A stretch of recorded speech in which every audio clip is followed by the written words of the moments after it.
Order. Sorry, we're running a little late. Select Board meeting on Monday, January 5th. I'm Michelle Pryor, joined by Vice Chair Anthea Brady, members Bill McGonigal, Carlos Bayani, and Mike Betancourt. So we're going to go through the agenda mostly in order, but I'm going to take one item out of order tonight, which is I'd like our first order of business to be the appointment of an interim town manager and vote some stipends for support for the town manager role. Move that we appoint the town clerk, Mary Ellen Marshall, to the interim town manager, and that we provide weekly stipends to the town clerk, the comptroller, and the town manager's office staff through February 28th, with the comptrollers beginning on January 15th. Second. All those in favor? Aye. Great. Mary Ellen, please come to the table if you could. We even saved you an agenda. And Sure. welcome. Thank you. Thank you. Hi. Over there. No, you can be here if you like. That's where we left your agenda anyway. Oh, okay. Okay. Yes, I guess this is a familiar.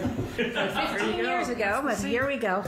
Hello, everybody. Happy New Year. Thank you, Happy Mary New Ellen. Year. Thank you, Mary Ellen. So we have a town manager appointment in the town manager report, a staff appointment for a skilled laborer of John Allard of Woburn, and the manager is requesting a 15-day waiver of the waiting period. Move that we waive the 15-day waiting period to appoint John Allard of Woburn to the DPW skilled laborer. Second. All those in favor? Aye. Aye. Aye. Okay.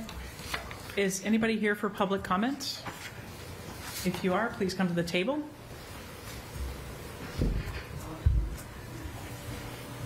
Good evening. You'd state your name Hi, and where you live. Cheryl And- Timko, 8 Black Horse Terrace. Okay, we give you 3 minutes. Go right ahead. Thank you. Good evening, members of the Select Board. Thank you for having me. I'm here tonight to speak in support of the school committee's budget recommendation and the proposed override. The level services budget maintains the status quo, and while that may sound sufficient, it does not address the very real instructional needs facing our schools. The requested budget focuses on essential priorities, investing in evidence-based literacy and math curricula, and providing Tier 2 instructional support for students who need additional help. It's important to understand what our current level services budget does not include. First, we have no standard literacy or math curriculum in place. This lack of consistency from classroom to classroom and grade to grade makes it hard for students to build skills in a logical, cumulative way, and places an unnecessary burden on our teachers, some of whom are sourcing materials on their own. Second, we lack meaningful Tier 2 support, leaving too many students without the help they need to stay on track. These are not nice-to-haves. They are necessities. They are foundational elements of any high-quality school system. By comparison, our peer districts have already recognized these needs. They have adopted consistent, evidence-based curricula and have formal Tier 2 supports in place. I see the impact of this firsthand as a parent of a 2nd and 4th grader at Lincoln School, one of whom has struggled to read since kindergarten. Like many families, we have invested in a tutor to help close the gap. But not every family can afford outside support, and that reality creates inequities we should not accept. Providing our children with what they need to succeed requires thoughtful, intentional investment. This budget is about ensuring strong and equitable instruction for every student. I urge you to support the budget recommendation and the override so Winchester schools can provide the education every child deserves. Thank you. Thank you.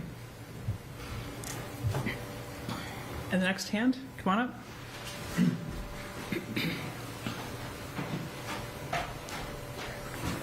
Hey everybody, I'm John Belair. I live at 136 Highland Ave, and I just wanted to say thank you. I appreciate the work of the school committee to develop this budget that really takes into consideration our students' needs. So in 2024, 2 in 5 Winchester Public Schools 4th grade students did not meet grade level expectations in math, and the same statistic is true in English language arts. So investing in these curricular developments will help our students get back on track and develop 21st century foundational skills that allow them to have phenomenal post-secondary successes, build the futures that they are envisioning for themselves. Additionally, 1 in 4 Winchester High School students in 2025 found their anxiety and stress to be overwhelming most or all of the time. That's about 350 students at Winchester High School who feel constantly overwhelmed by stress and anxiety. The social emotional coaches that we're funding as part of this budget will literally save students' lives and help them develop social emotional skills to be themselves and express themselves and cope with the pressures and many challenges that they're going to encounter both inside and outside of school throughout their lives. So these items that the school committee is asking for are not wants, they are needs that are going to help students build foundational skills that are really essential and are also going to literally save student lives. So I encourage you to vote yes. Thank you. Yeah, may I make a comment? It's a clarification comment. Okay. Okay. So I know there's some comments around approving a budget. You can have a seat. I just want to clarify what we're going to be discussing tonight, which is the school committee is going to be presenting a view for state of the town consideration, which the select board can take into account as we think about state of the town and where and the scale of an override, which could include that, but ultimately these things are going to be up to the voters and to town meeting. I just wanted to clarify our role in the process, that we can take their input in, size an override, and I hear the comments on that front, and put that before voters. And then the next 2 steps would be voters and town meeting. So just wanted everyone to hear that. I'm Greg Bilton, resident since 2011, longtime listener, first-time caller for Select Board. Over the past couple of years, I've been heavily involved. I have a 6th grader and a 3rd grader and a 1st grader at Vincent Owen. I'm the co-chair of the Parent Interschool Council, and I'm the president of the VO Parents Association. I'm speaking in my personal capacity. These don't reflect the views of VOPA or the Parent Interschool Council. But I just wanted to express my thanks to the members of the Select Board, the State of the Town Committee, and particularly the school committee and the administrators and staff. Over the past year in preparation for this, they've been incredibly transparent. They've sought input from all the stakeholders. They've incorporated advice. They've been very good at listening, and I've been incredibly impressed in their dedication and their commitment and their realism in trying to structure what they're proposing for their budget. Whatever they propose, just based on my experience of what they've done so far, I would strongly suggest that you adopt. And myself and a lot of members of the community are here to help you with the voting portion of this to get that across. So thank you very much. What's your address? Address. 4 Boston Hill Road, Precinct 5. Thank you.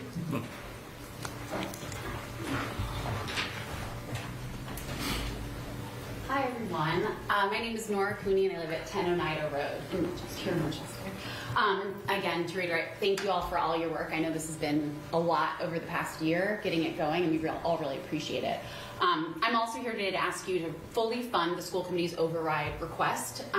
As you know, I've attended a number of school committee and select board and FinCom meetings throughout the past couple of years, and I know that our town has a lot of really real needs that go beyond just our schools. Believe me, I live right behind the Carriage House, and I do not want Town Hall to become the next Carriage House. So I'm very well aware it goes beyond our schools.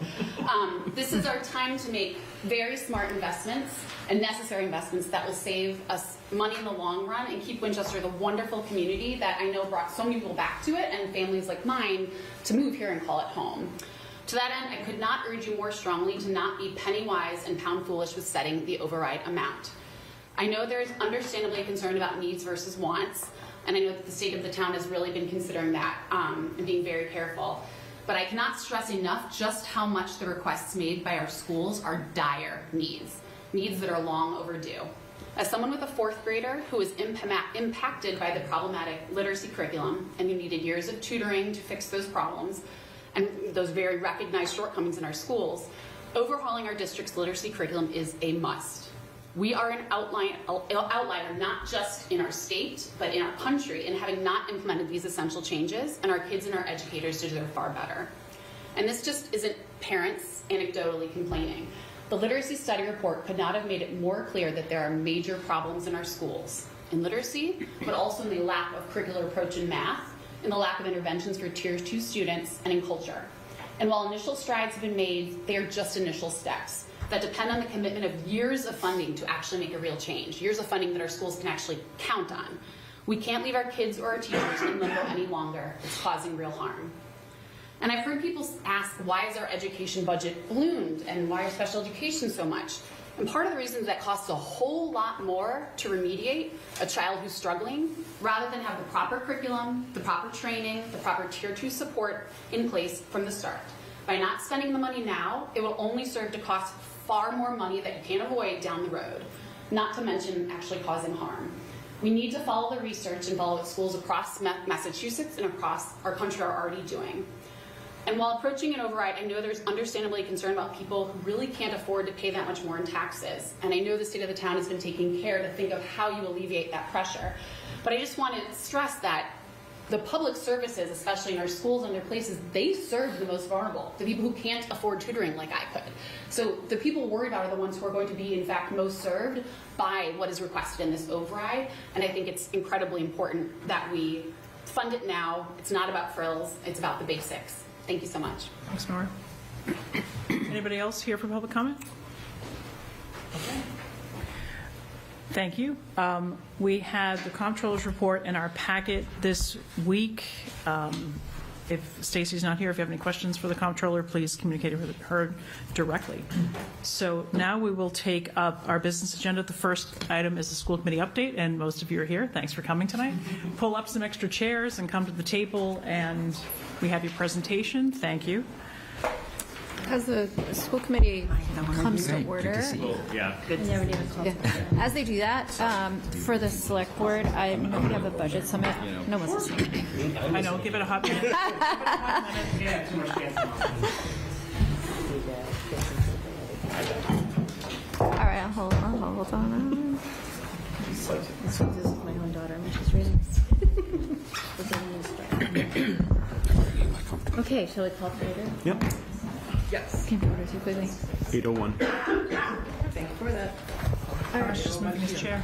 Okay, can I, just for the select board, before we get into weeds, we have a budget summit scheduled for this Friday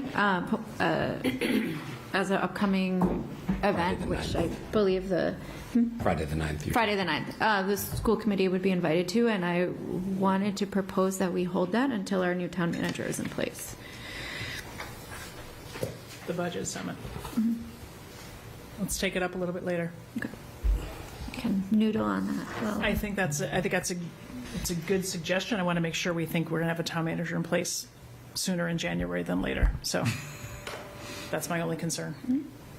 But let's maybe take it up after this update. Good point. Okay. Happy New Year. Happy New Year, everyone. Happy New Year. Thank you for having us tonight. The task ahead of you is very difficult, and we greatly appreciate your hard work. As part of the State of the Town effort, the school committee is providing our recommendation to help select determine the amount of a tax override.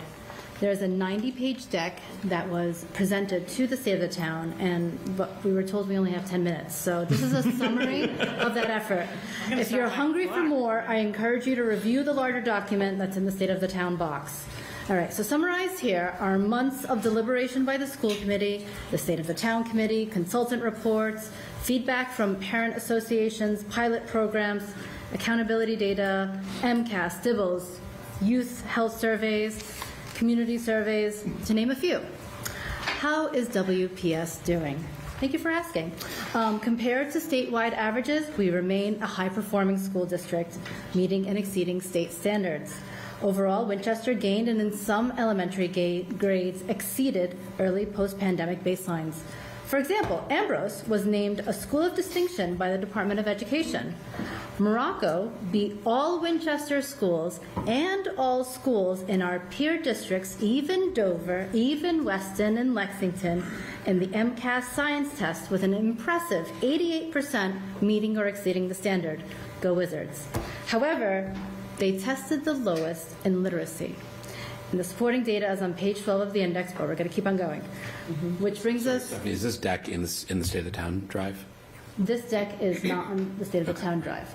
The 90-page larger deck that we reviewed with State of the Town is in the box. You can email it to us after. I got 10 minutes for us, okay. Which brings us to our challenges. Compared to peers, the ABCs, Arlington, Belmont, and Concord, we'll start there.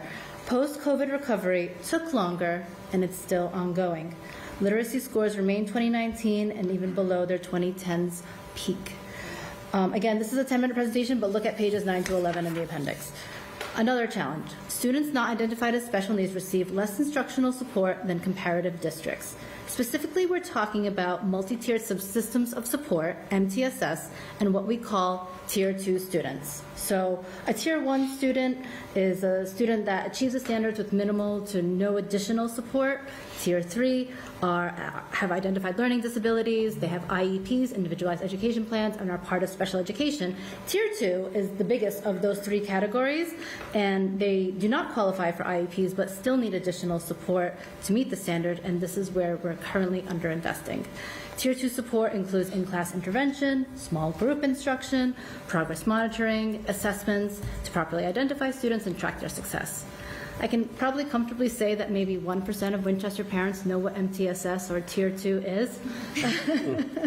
Whereas in our peer districts, such as Concord, it is part of their daily vocabulary. I have a girlfriend that lives there, completely disconnected. She's not one of those parents, doesn't volunteer in the schools, was telling me about her daughter's Tier 2 support in first grade. And you can knock me over with a feather. I can't believe she even used that in front of me. So, and I was surprised that the service was readily available. Lastly, inequities and performance gaps amongst the 5 elementary schools. This includes learning opportunities such as field trips and other enrichment activities, classroom materials, and the increasing dependency on user fees such as athletic and musical instruction. Such user fees do not exist in our peer districts such as Belmont and Concord. Nope, sorry, this way. All right, level services, the behemoth. What are the year-over-year cost drivers of just keeping the lights on? The biggest one being teacher contracts. With classroom teachers making up 70% of the school budget, I'm happy to report that we worked hard to bring in a contract that has been approved by union leadership, but is still pending ratification. The cost of the contract falls within the Select Board assumptions for modeling the override, targeting level services at 4%. There was a tremendous amount of work that went into this effort, and we appreciate the Winchester Educators Association's collaboration in supporting program expansions such as literacy with a shared understanding of the town's fiscal realities. Special education. Out-of-district tuitions, we talk about this all the time, high and out of our control. New IEPs could result in a new hire for those that to meet our legal obligations. Student transportation, the contractual increases affect both general and special education. And athletics. Athletics are a big part of our culture here in Winchester, and congratulations to both our girls and boys varsity hockey teams for bringing home 2 big wins. Go Winchester. To participate in such activities, parents pay a user fee that covers only 50% of the program costs. The revolving fund has depleted, so it's either increase the budget and keep the fees flat, or raise fees that are already over $1,000 in annual expenses for some families. And again, these fees are non-existent in our peer towns. Federal funding. We received $1.2 million in federal funding. Let's hope the federal government continues to support public education. Substitute costs. You can ask any one of our building principals. It's a daily game of Tetris, and we hope to better support that effort by developing more robust practices there.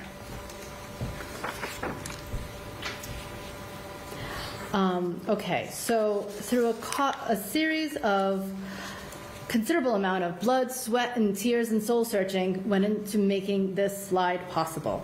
The Select Board informed the school committee that it would model schools' level services growth between 3.5 and 4% per annum, well below the trend of 5.5. Through a combination of internal cost savings, bending cost curves whenever possible, efficiencies, balancing classrooms and building resources, and union negotiations, the school committee has forecasted a growth rate of 5% for FY27 to give the new contract and the new protocols time to kick in, and help position us for success to meet the targeted 4% thereafter.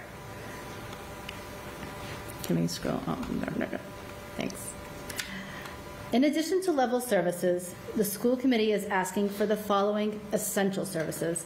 Although there are only 3 bullet points listed here, there were really 10 plus that had to be cut in order to be mindful of the town's financial situation. We'll be getting to that in a later slide. But such fees include bus fees. Parents have to pay to use the bus to get their kids to school every day. That didn't make this list. More will be discussed later. The school committee prioritized the following based on hundreds of hours of deliberation, as well as our commitment to academic excellence, opportunity, and equity. Curriculum review, the pièce de résistance, the talk of the town. The elementary literacy pilot is nearing completion, and we are on schedule to roll out in September 2026. The K-12 math curriculum updates and pilots are expected to start shortly after. Both require ongoing investment in the forms of curriculum material and professional development. Tiered supports. Now, I didn't mention this before, but tiered support is not just Tier 2 students. Although they are underserved, it also benefits our Tier 1 students, as this gives the teacher the flexibility to differentiate instruction and give them more challenging material.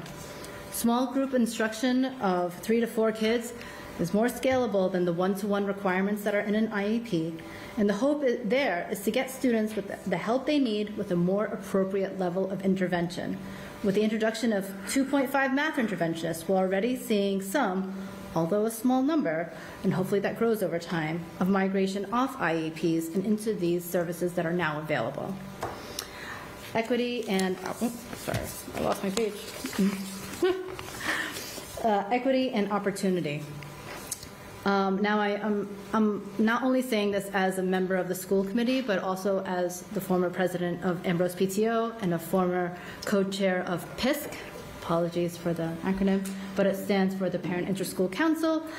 We heard from the current co-chair. That's where all the local PTOs meet.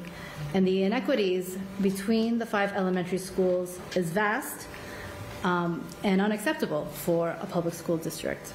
Speaking of PISC, we presented this list to them, and frankly, they were asking for more and disappointed that they had to wait 4 years for everything that we were calling for.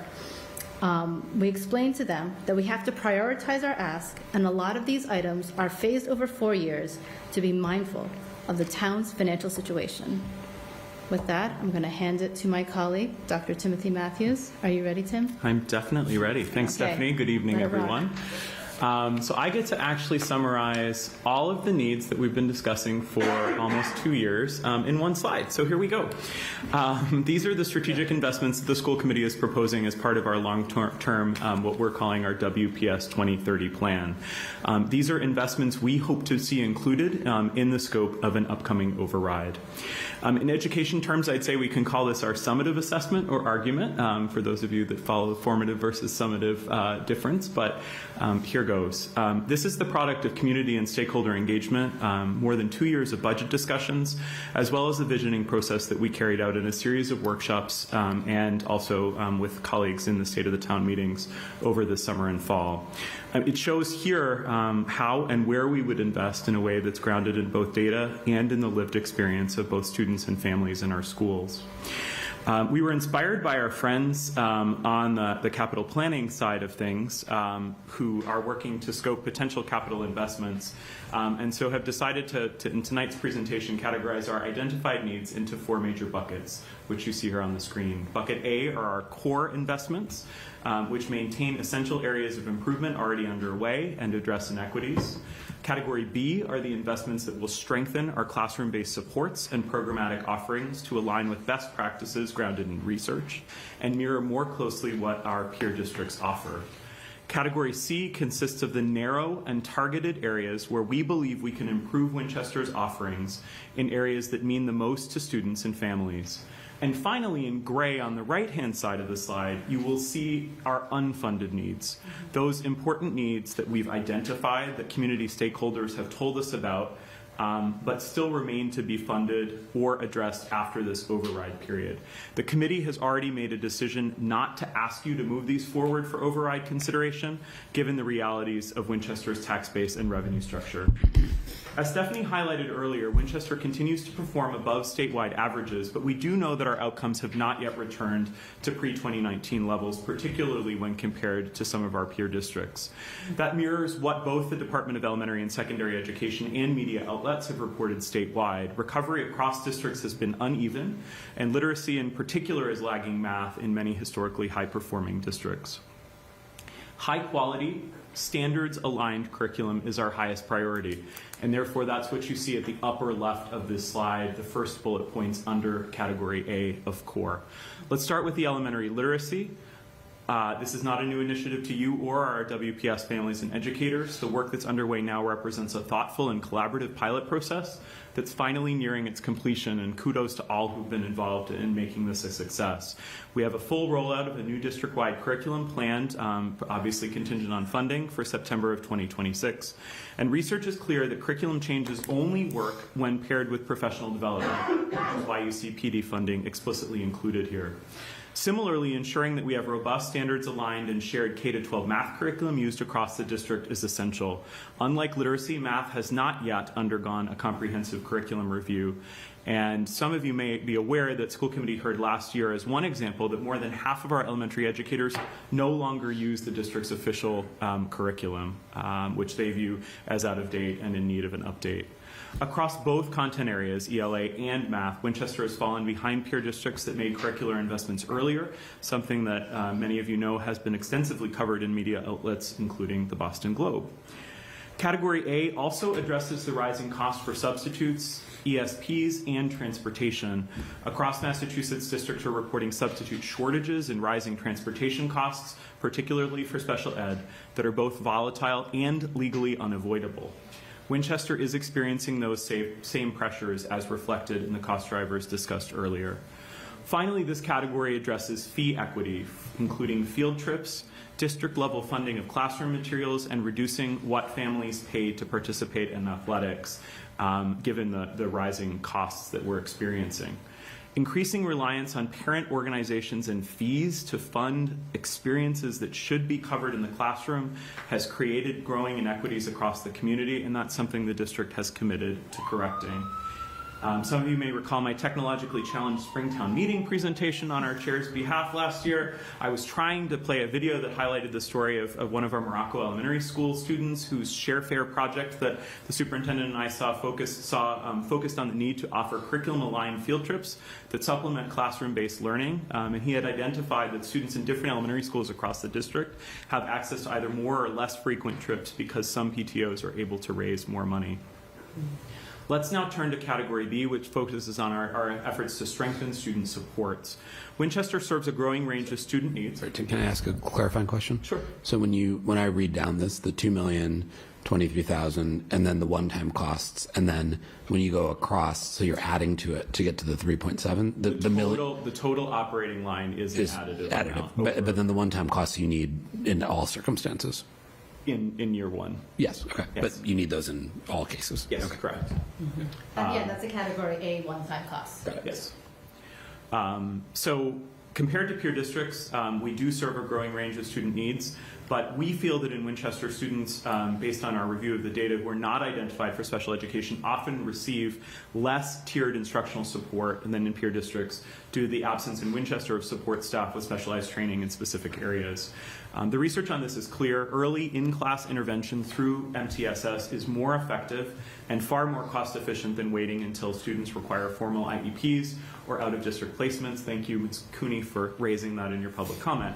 Without investments in tiered supports, assessments, and progress monitoring, Winchester students won't receive the earlier and more precise intervention that could help them to get back on track.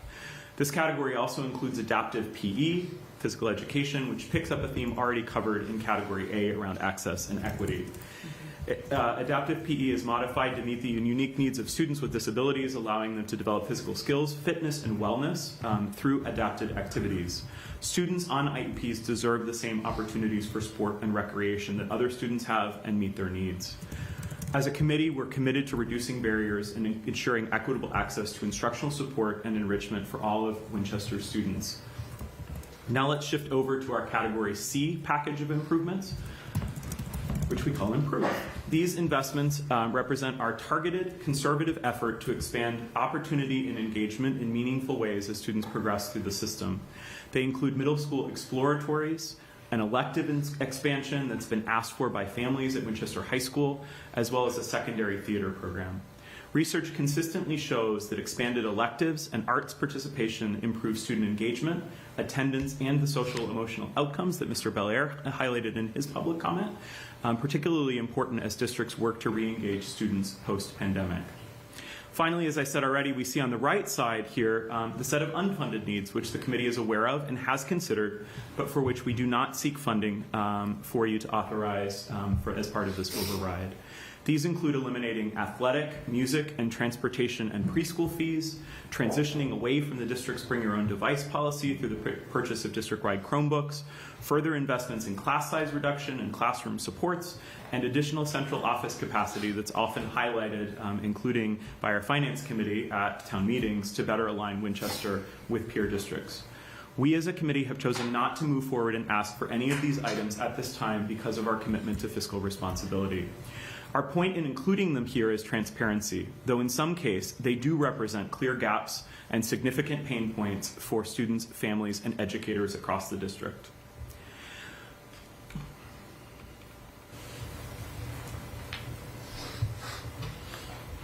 So let me conclude by saying that the investments on the last slide represent a judicious and forward-looking investment in Winchester schools. Circling back to the beginning of my presentation at Springtown meeting last year, our public schools have a legal and ethical obligation to serve every student. That obligation doesn't pause during periods of fiscal strain, enrollment volatility, or cost pressures. Municipal inflation has outpaced Prop 2.5 revenue growth for roughly 20 of the last 35 years, and post-pandemic conditions have intensified that pressure. Costs tied to special education placements, transportation, staffing shortages, and contractual obligations have risen faster and more unpredictably than anyone anticipated. Our task is not simply to patch holes year to year. Our job is to build a next generation operating and capital infrastructure that is fit to serve all our children and families, both now and over the long term. That is exactly what WPS 2030 is designed to do. This plan was not created in isolation. The school committee and administration has listened to students, families, educators, and residents. We took the summer to reaffirm our mission and goals, collaboratively refined a shared vision, and then tested that vision against accountability data, enrollment trends, and real budget cost drivers. The result is what you see here, a set of vision-aligned, data-informed investments that directly address the district's most pressing challenges: institutional recovery, equity, staffing sustainability, and student engagement. The key point is this, my friends. Winchester students and families cannot afford to wait longer for these improvements. Delaying action only compounds gaps, increases long-term costs, and limits our ability as a committee to plan responsibly and long-term. This pragmatic investment framework gives Winchester Public Schools the runway it needs to make thoughtful, sustainable changes, placing the district on solid footing for the next 5 to 10 years and beyond. We thank you for your partnership in this important work, and I know that all of us on the committee look forward to tonight's discussion. Thank you. Is that 10 minutes? 20, 19 and change. 10 minutes apiece. 10 minutes apiece. Yeah. So you did pretty well for that. Tim, do you mind just going back to your the numbers you had up there? So I had in a previous version, and I get you're going out to 2030, and the state of the town analysis is generally sort of a 3-year period. So I think the numbers I have sum up to 3.95 million, not the 4.5, because I think you had a little bit in that 4th year. But I had it spread out like 2.3. The ask from the school committee, it went 2.3, 1.1, sort of 550.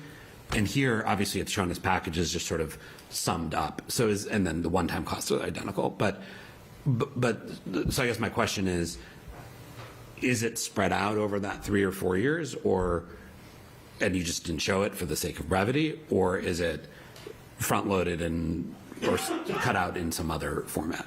The former. Yeah, we still have a multi-phase approach to implementing some of these line items. For example, the field trips in classrooms, that's phased in over 3 or 4 years. But just over here, we're classifying them and putting them in terms of priority, not. Yeah, okay, so there's still, the 4.5 million would still be spread out over. Correct. Okay, that's correct. So, all right. But all of this, A, B, C, The numbers tie up. yeah, it's all in the model right now? Well, the 3.95 is, because the fourth year of the model's not. Okay. But, yeah. Okay. What's the cost of the fee equity line in A? Of that 2 million, how much is, and what is the transportation? Is that not busing? What are those two things? Because it's some athletics, but not all athletics, and transportation's not eliminated on the far right. So what are those two bullets? So that's. A cost, and what are they? So the athletics investment there is in the revolving fund because it's completely depleted. So the fees subsidize the cost of the program, but they don't cover it entirely. So when it's either, if we don't replenish the revolving fund, fees have to go up. So by putting it in A, we're hoping to keep fees flat. So how much, and maybe Andrew can get us this later, but how much is transfer of the 2.023 million in A of operating costs? How much is transportation, and how much is fee equity by line? Which is different from, I think, literacy, curriculum, professional development, and mathematics. So I'm just curious of that $2 million number. Is it $200,000 of $2 million? Is it $350,000? So Andrew's nodding. I'm in the ballpark, maybe, Yeah. Andrew, but So I know the athletics one is 275,000. Field trips, I believe. Stephanie, is this helpful? 125. This is page 52 of your deck in the box. Yeah. That's not a joke. It really is page 52. Not joking. Not That's joking. literally page 52. And then classroom materials, I think that was 35,000 per year. So those are, and then transportation. Andrew, do you know the transportation one? Yeah, so I could say, so overall, it's about 1.3 million of that too. And the first year is going towards sort of supporting those level service Yep. initiatives. So that's transportations, ESPs we spoke about before, Yep. special education. Transportation is mostly related to sped transportation, so out of district supports. not buses. Not buses, yeah. There's some of that here in the mix, maybe 80,000 of that. The majority is for special education. Got it. Thank you. So I'll make a broad comment, I think, about, well, first of all, thank you for all of you and those in the room, and Andrew, I know who does a ton of this, Dr. Hackett. Michelle was not here. I know it's been hours and hours of meetings and analysis, so thank you. And for distilling it down so nicely, I've got to give you credit. Very impressive. Yes. So one thing I would just say relative to sort of unmet needs in the far right and potentially field trips and athletics, when you think about the town, right, this is a broad conversation. We're going to talk later about, we talked at a select board meeting a couple weeks ago about an equity model for our trash. You pay for what you use. We do that with our water. We do that with our trash. We do that with athletics. And I'm not sure that we should treat one segment of the town differently than we don't treat everybody who has to pay for water and has to pay for trash and has to pay for other town services. So the utility model that we're moving into in some spaces, and we've absolutely leaned into as a town, this does away with some of it with good reason. I'm not suggesting it doesn't, but I think it's a bit of a divergence from what we've done. You pay for what you use. And that's where we've gone with athletics for a lot of things. I think it's where it's gone for, school, some enrichment, some theater, some after-school electives. It's consistent with how we expect people to consume other town services. So, Yeah, we're an a la carte town, right? You're at Yes. the steakhouse, you get the $100 steak, but the extra on the broccoli, etc.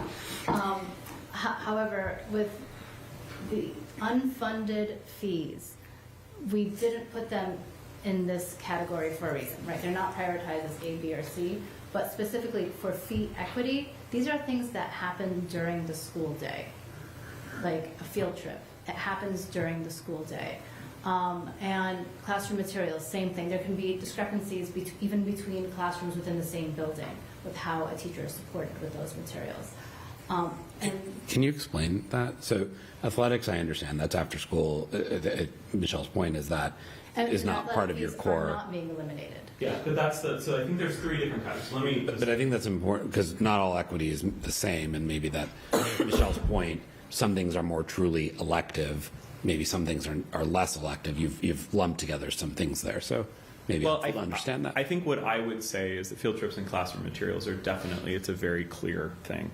Athletics, the only thing we're trying to do by putting those things together is to hold the top line number that we currently charge at where it is right now. Because the feedback that we've gotten from families is that it's already onerous to have to pay that fee, period.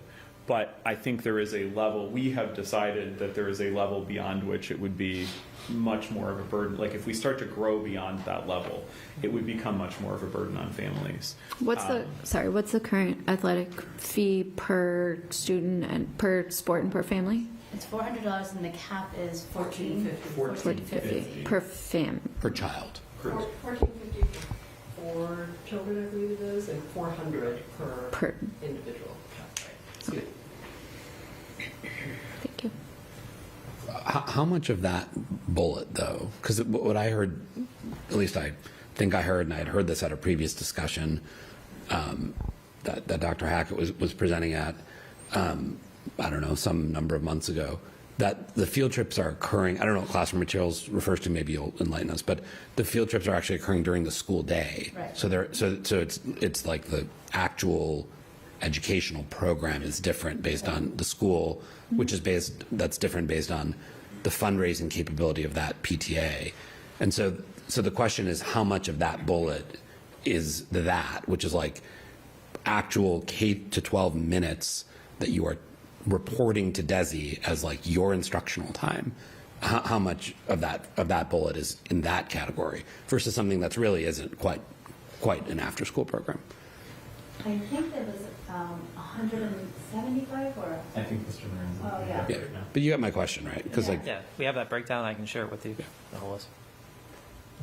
So specifically, what portion is field trips? What portion is classroom materials? yeah, because what you're saying is that's like the actual educational program you're delivering. Right. It's $225,000 for a field trip and transportation, spread out over the course of the program. 220. But that's also part of a multi-year phased approach. Oh, that's what I was asking. And so, can I ask a question?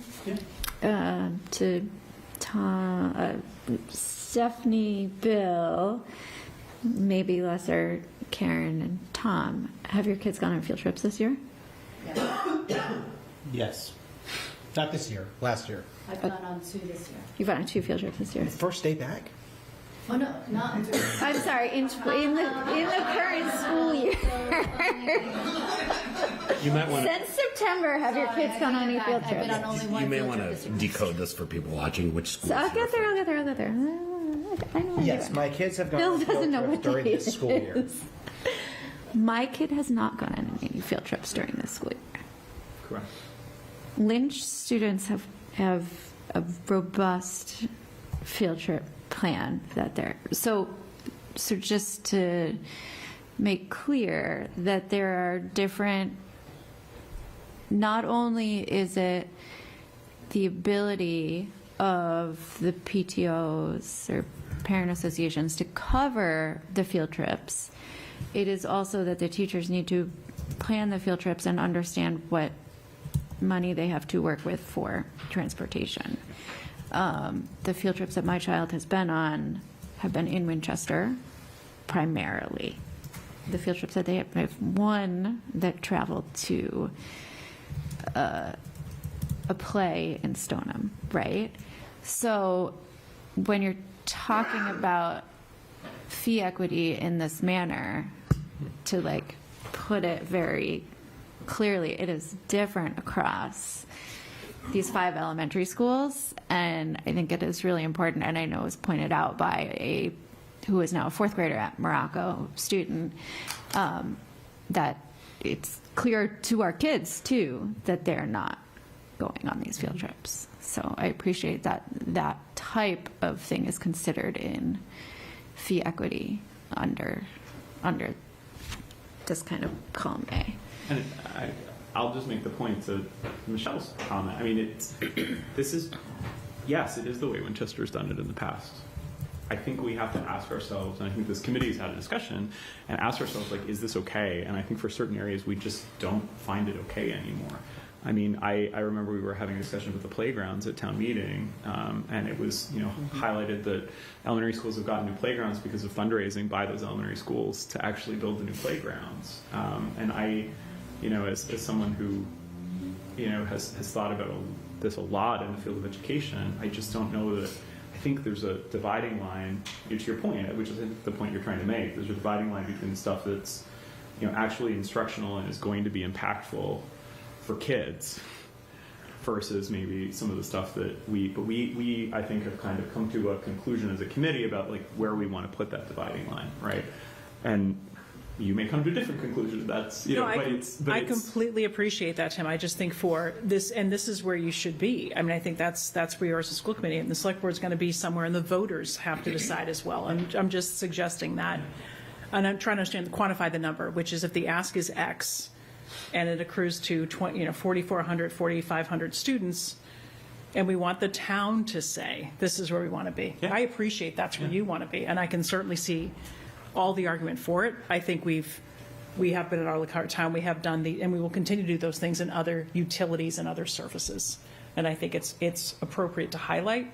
I think we just the narrative needs to be pretty clear around what it is and what it's for. I'm not saying it's wrong. I'm just saying we're pushing in some directions around utility models and water rates and retained earnings and using all the things that people use when they water their lawn, right? Because you drive it up, you use the water, we get the money, we invest in things. Here it's maybe you pay for it, maybe you don't, but it's a good discussion. It would be useful to understand. I'm looking at your gray column too. So getting rid of athletic fees is $1 million. Getting rid of athletic music, that's like people pay the music teacher to teach them private lesson, right? Yeah, so within the school day. So it's $1.5 million. But you've not done this. So it would just be helpful to understand of all the sort of user fees that exist in the system today, what % are you eliminating, right, by having the general fund pick it up, and what % are you actually keeping? I think it'd be relatively easy to calculate that. I don't think we're eliminating anything. Because what we're trying to do, I think the effort of the committee is the fact that field trips are during the school day, right? So I think to your point, if it's outside of school day, at some level that becomes a choice of the family as to whether or not they're going to participate in it. But during the school day, the committee's position, we speak for you, is that if we're going to say it's important enough. If it's going to, I am standing up. If it's important enough for us to say kids can be released from school and as part of our curriculum, we shouldn't be having to have parent associations raise money for that. So I think what the committee's trying to do is have some guaranteed minimum level of experience for all of our kids, regardless of how much money an individual parent association makes. It doesn't mean that we may not have a situation where there are some schools who are taking some more field trips than others, but we should be able to guarantee something as a school system for all of our kids across the system. So nothing in here eliminates any fee. It minimizes or helps to reduce the increasing potential of it going up more, particularly around athletics. We've been able to live off a revolving account in athletics for the last 2 or 3 years. 3 or 4 years, 4 or 5 years, we're just not there anymore. That's expended. So we're now at a point where we have a deficit that we need to figure out, and we can't continue to eat that in the operating budget because it pulls from other things that we're trying to do. But there's nothing in here that would eliminate, unless I'm right, there's nothing here that's going to eliminate any particular fee. The right-hand column does show the numbers is because it was a conversation. Can we just eliminate fees, and what would be the potential cost of that? Thank you.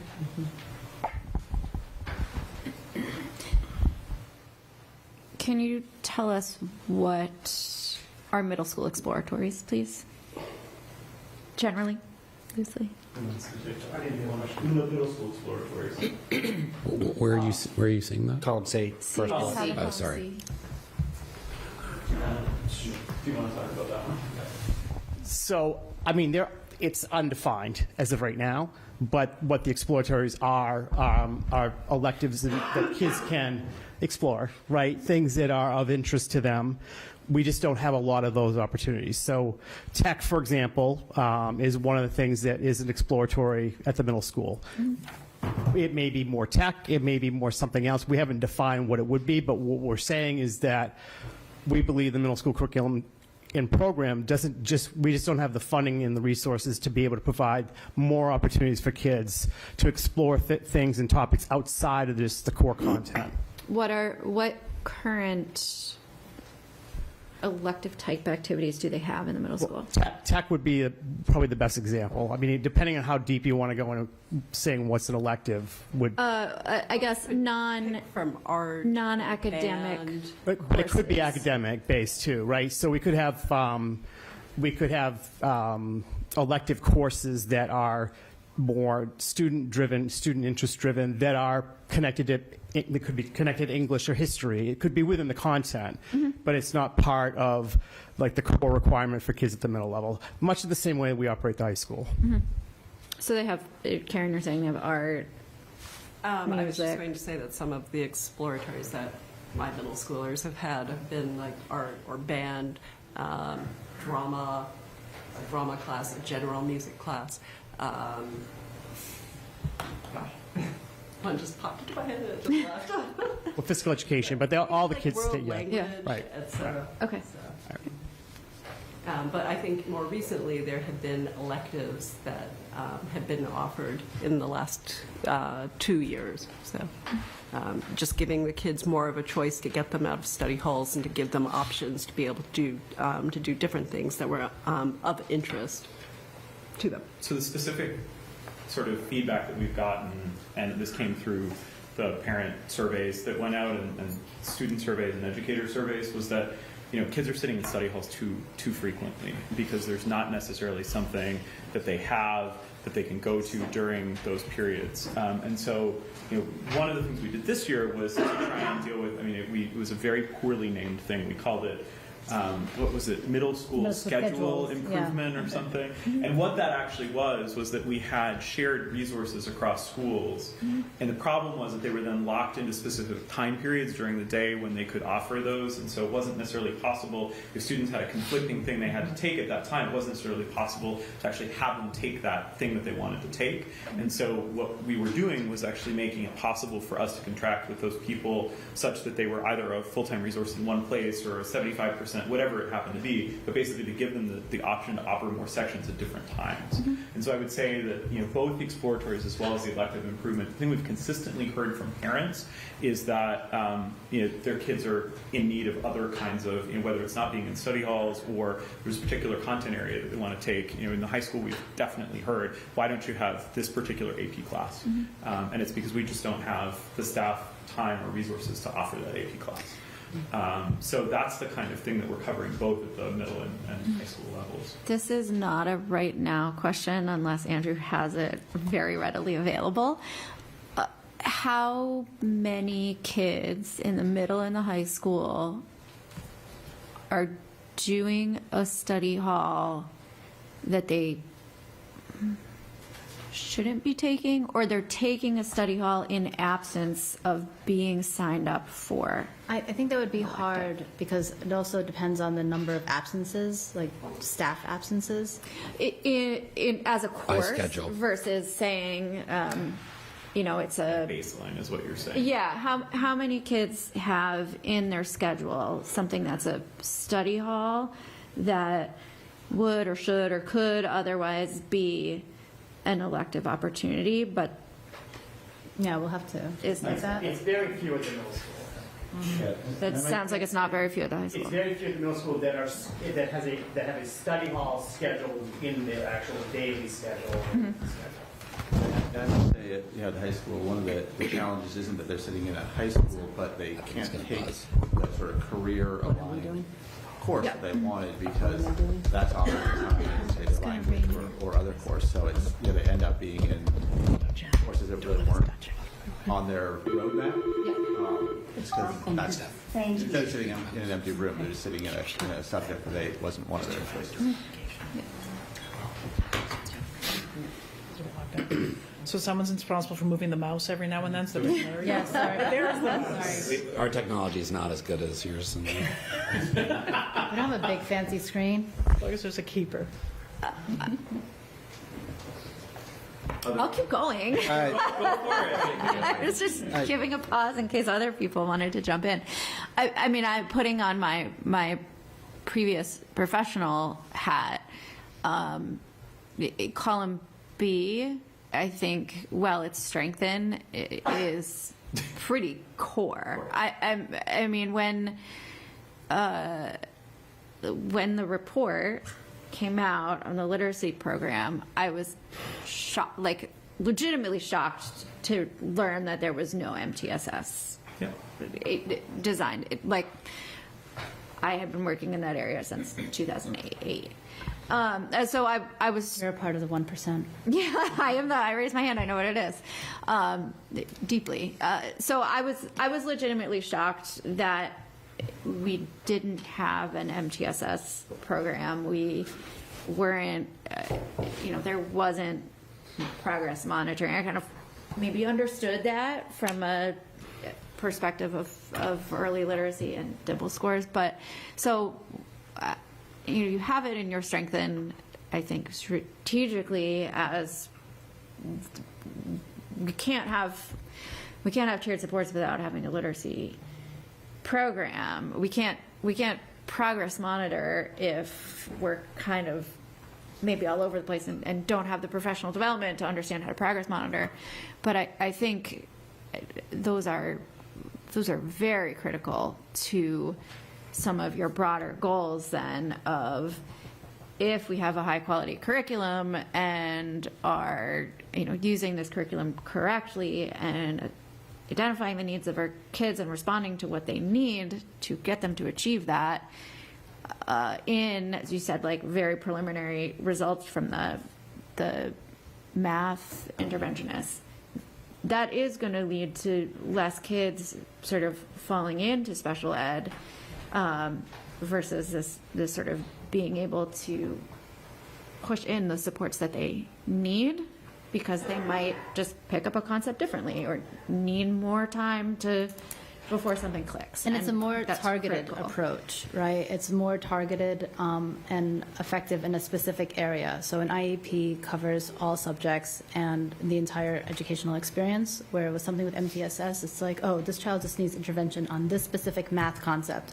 Let's put them in a small group. Mm-hmm. Right. I think you mentioned like the tier 2 kids, but it's really like you might be a kid who's getting tier 2 interventions in math, but not in reading. Right. Maybe, there's And I would say a lot of connections there, but. I would say the hardest part about putting this together when we decided to go with this approach was sort of, because it does make sense, right? To say sort of, you've got A, B, and C, you can do A plus B plus C, right?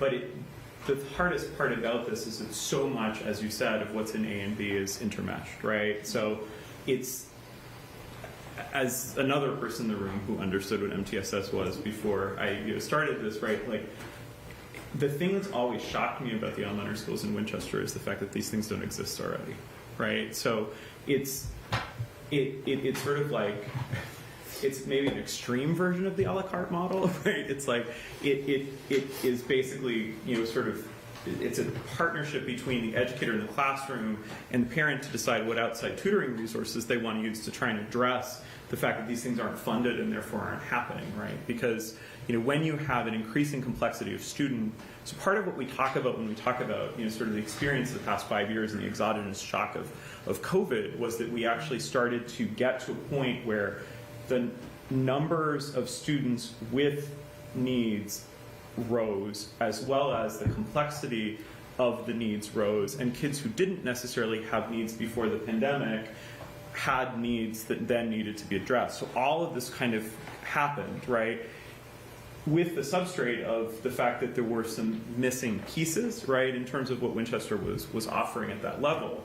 And I think it's very clearly what we heard from families who are advocating around, dyslexia in particular, right, is that, we just didn't have necessarily the early warning and, intervention capabilities at the level we wanted to have them in order to address those. And then that sort of snowballs out of control over time and gets exacerbated when you're not necessarily in school or in school, only part of the week and stuff like that. I mean, if you look at the data, the most challenging, I said this at the State of the Town table, the most challenging, sort of results we have are with kids who are at sort of really tender inflection points at the time the pandemic hit.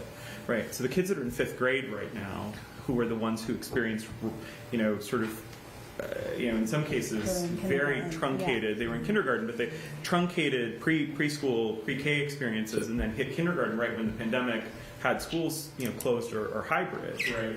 Like those are the students that you see higher levels of everything. Right. And that doesn't surprise me at all as someone who understands how important those social and and academic skills that are formed in kindergarten are. I had a question about the pandemic you mentioned. It just occurred to me as you were describing the learning loss. Do you know offhand how much ESSER funding WPS received? Roughly? But like scale of magnitude? 15 million or 1 million? No, it was Over $1 million? Yeah, it's over $1 million. Over $1 million, okay. And what was the use of that funding? Spent tuition costs. Okay. And some HVAC. The HVAC. And was that the total of the pandemic era funding? Or was there other programs too? No, it was all, for the school department, it was all ESSER. ESSER, okay, perfect. And ESSER 2 allowed, I think it was ESSER 2, allowed for, ESSER 1 was primarily for COVID preventative measures, so masking and whatever else we did. I had to think about it.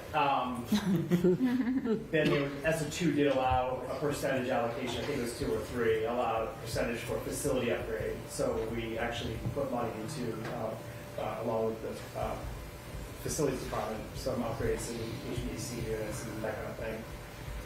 But primarily, we were in a position where if we didn't use it to address our increasing spend out into population, we wouldn't have been able to come with a budget that likely would have been passed the town meeting. So,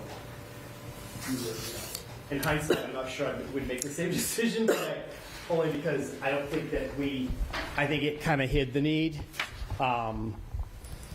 in a way, but had we not done that, we would have been bringing budgets forward that were, knocking on 8-9% a year. So 1.2 million was the total ESSER. about $1 million going towards that special ed. Any other questions for the school committee? Not a question, but support. I came to you guys last January. It was a public comment. Wasn't on the committee then, but That was, yes. But I think you were there. I made a public comment that became a out of the ordinary public comment for your committee, much more of a discussion. my career, though. I like to stand out then, Dr. Hackett. But I told you guys to make real asks, to really come forward and tell us what we needed in our schools and what it was going to cost. So we actually knew what those problems were and what it was going to take to fix them. And I don't have questions for you guys in the part because you've shown me, through these presentations, through the work over the summer, through the dozens, if not hundreds of hours I've spent talking to all of you, like that you have put a plan together, that you have found these problems, and you have an idea of how to fix them. I don't think it's really my job here as a select board member or even as a parent to decide what you're going to tackle. That's your policy decision and Dr. Hackett's operational decisions. And you've proven to me time and time again that you now have one. And if you're saying that this is what it's going to take to address these problems, then you have my full support, other than the fact I'm going to say, well, how come we can't get some more and do some more? Now, if we all have to acknowledge that there's going to be all sorts of uncontrolled impacts on the budget in the future, always going to be. I mean, the Globe just had another article about how health insurance is just killing municipalities, school budgets, town budgets. I mean, we're hoping ours can stay at 15%, but we've seen other towns jump by 40% just in the past couple years. Yeah, it's nuts. So this I consider to be aspirational, but I really hope you guys shoot for this and keep going. And I hope you hold Dr. Hackett to it, and I hope you hold yourselves to it. I mean, again, there will be unknown special education costs, kids coming in and out of the district. I understand that. I'll fight for you there. But if another $1,000 per kids can get us A, B, and C here, then it's not even a question. We're still going to be below the per pupil spending of a lot of our peer communities, even with this addition. We can't let math become the new literacy problem, just like we can't let town hall become the new carriage house problem. It's a direct analogy. No, but just like Ms. Cooney, who stole my favorite phrase, we can't be penny wise and pound foolish about these things anymore. And I think you guys have laid out what it is that you think you legitimately can realistically get done with this number. What more you have to leave on the table, because we can't do everything at once. And you've earned my trust. So I'm not going to question what you're doing. I'm not going to micromanage you guys. But I'll go out there and I'll fight for every dollar that you're saying you need here. And I'll explain to people, if this is what you want, this is what you have to pay for. And as I've talked to more and more parents, just being a parent, and they learn about what the schools have and what they don't have. And I say, well, do you want that? They go, yeah. And I go, well, will you pay for that? They always say yes. So let's do it. And let's do more. And just keep this coming. I mean, you guys have put together a lot of great data. It's been fantastic. I've really appreciated all the work you've done. I've yelled all of your names into the ether a couple times, how frustrating it can be, but it's just more proof that you guys really care about what you're doing, and if we can get this override passed at a number that is not just generous, but responsible to address these issues, I trust you guys are going to deliver. So, do it. Thank or you. get voted out. Okay, that wasn't very clear, but okay. That's the reality of elected office, Stephanie. It's $4.5 million total over 4 years. Excluding one time. Yes. Which is $1,000 per student. So effectively, $250 per kid per year. Is that correct? Excluding what? Well, it's not all One distributed time. equally across the years, But effectively. sure. Your math checks out. My math is good. Yes. You had a good math person. 1,000 Yeah. divided by 4, Anthony. You don't need a math interventionist. And- We're good. Go. But just to, like, I think, I know, people who are, I mean, all families understand what $250 per kid per year is, and for many families, that's not a lot. For many families, that's an hour or two of tutoring, right? Yeah, or in Gillingham, tutors go for $150 an hour. So that's less than 2 hours of tutoring a year. To think of how, if you're saying your kid is coming in kindergarten and we're going to, test them as they come in, we're going to know their double score, we're going to progress monitor, we're going to catch up, we're going to use a literacy, you have eliminated, I'm sorry to the OG tutors, but you've eliminated potentially hours of what is many parental investment for, a small amount per kid on the collective whole. The theory is, right, that hopefully we end up costing ourselves less. The growth rate will not be as extreme on certain dimensions of this in out years if we actually address and mitigate some of the challenges that we see in the close-in years. That's the theory. I mean, there are plenty of places where that's been proven true, in research that's been done. But I believe that this is, the stuff that's in A and B in particular is the kind of stuff that mitigates cost long term. So thank you to all of you for coming. this evening, but also most importantly for working with us for 7 months. Every Friday morning or many Friday mornings. in the summer. You know, and I want to say a couple. I mean, you guys, this presentation was a very concise version. I just looked. Tim's original presentation was 87 pages. Stephanie's yours was 60 in back-to-back meetings. So this is 150 We actually didn't finish pages. Tim's presentation. Yeah, boiled down. Yeah, So I never even got to. you guys have done a lot of work, and I appreciate that. I want to also just say, so it's a partnership with us. I also just want to say, if you go back to your level services, and this is a really important point that I think Stephanie mentioned quickly. It took a lot of work to get here, and you partnered with us on that too. I think I said blood, sweat, and tears. Okay, fair enough. But you partnered with us on that too, and I know that partnering with your education, with the Winchester Education Association, was hard to negotiate a contract that worked. But the fact that you were able to bring in your level services growth, basically a point plus below trend, right? Which on a budget that's $70 million, point plus is $1 million, point and a quarter is $1 million, right? So per annum, I think what you did was you created the space to then have room for some of those essential investments. So I want to, thank you for you worked with us on that. We obviously provided you guidance. You came in really close to it, right? And I know that was not something we had done historically, but I thank you for your partnership on that. And I think you were the Unit A representative, and Karen was the other. So thank you in particular to the two of you, and I know others, and Michelle Bergstrom. Thank you to Michelle Bergstrom as well. And the last thing I'll just say is thank you for the prioritization. The fact that on that right-hand side of that page that you've done the hardest job for us, which is narrowed it into the $4.5 million that you're asking us to really take a look at funding. You've given us the space, you've given us the information, and you've given us at least a very significant head start of figuring out what ultimately, as we put this as one of the speakers said, the municipal needs and the capital needs, what we can finance. You've done the hardest task for us, which is to narrow it considerably. So I think this is a real model of the collaboration you've shown with us. I would say that to our other bodies too. I think capital planning and FinCom have done that as well. But since that meeting's usually Friday morning, I just wanted to say thank you here at our sort of regular table for all the work you've done. Thank you. Agreed. Thank you. so much. Thanks for coming in tonight. Absolutely. Good to have you. All right. Meeting adjourned?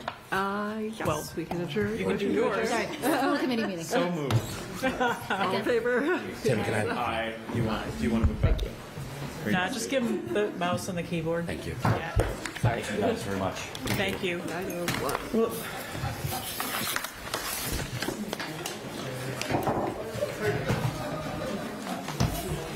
Michelle, do you want to go on to the next topic, or do you want to pause for a moment? Because it's related, of course. I just want to go right to State of the Town update. Is that the next topic? Right, That's yes. what I've got on the agenda. Okay. But I want to go over your memo here, Paris, Yep. at the table to That make was sure where I I was know. gonna start. Yep. Yeah. That's exactly where I was going to start. So the memo at the table is mostly just a list of things to talk about, which is, thanks to everyone. The first thing I wanted to get everyone in front of everyone is the schedule. The calendar that I keep bringing and we keep revising basically every meeting. Wanted to discuss that. Obviously, this is my thought, and so the group can modify that calendar however we see fit. So we can talk about that in a moment. And then model output was the other thing I wanted to show. I had the numbers that they had sent over the weekend, and then this morning I had plugged those into the model, and I can show a little bit of that output as well. And then there was one Muni thing that we had to close out, which was a memo we got from WinCam from David, which we probably should close out. It's small. And then transfer station implementation. I had written this note before I then was sent an email saying that they wanted to come talk to us later this month. So I think there's nothing there. Okay. But just to talk about the calendar first. So this is the first page of the deck. So this is the same calendar that we've seen. Where we are today is January 5th. So we had the school committee present, of course, as we just heard from at length. So complete school review is done. And then, obviously we're discussing override options based on school and municipal needs. That's the bullet's been there for a while. I think the real task there is reviewing the model output from what they just went through and how that interacts with the model based on what we talked about last time. The other one, though, is to discuss, do we want to have some kind of a discussion with town meeting? And so if we do, and Mary Ellen has let us know that we have basically 2 more weeks to align on what that warrant would be, which is I think it's technically the 19th, but we would need to do it by next week because we don't have a meeting on MLK Day. The other approach is on 2/9, on February 9th, the last row, instead of having a special town meeting, we have a select board briefing or public hearing. And we could do that at, I know the moderator had the idea of doing the special town meeting at the town hall sort of auditorium space. We can do a public briefing there, and it can just be a select board invitation to town meeting members, but also the public at large. It gives us a little more flexibility on doing it. We don't have to mail the whole town. It doesn't follow the stricter cadence of a town meeting. And last time anyway, the town meeting had 1 article. It was Article 1, accept reports of boards and committees, and that was it. So the more I've thought about this, and speaking to the select board, a couple of the select board members from 7 years ago, I'm not sure we need an official town meeting versus we need an event that is well noticed and all town meeting members know that they would be willing to or that they are invited to and encouraged to attend. In which case, of course, we don't need to follow the exact notice period. But if we want to make it an official town meeting, we probably should do that either tonight or next week if we choose to meet next week. Yep. So my view would be, I thought about it just personally. I think a briefing, for town meeting members in the format of a public hearing, to me makes sense. But severance. So I was going to ask, do you want to stay there with the? Let's stay there. That's good. That's my opinion, but others should opine. I think a public hearing makes sense. Public are obviously invited to town meeting, but it also broadens it up to encourage non-town meeting members to attend. So I think that might be a nice way to do that. And I know, and we could use the other side of town hall. I know the public hearings have taken place in the auditorium as well to accommodate an audience and the auditorium of the high school. The high school, yeah, and to accommodate WinCam. Yep. Bill? Yeah, I think a public meeting of some nature is necessary. I think it's expected. I don't think the whole cost and rigmarole of making an official town meeting is necessary.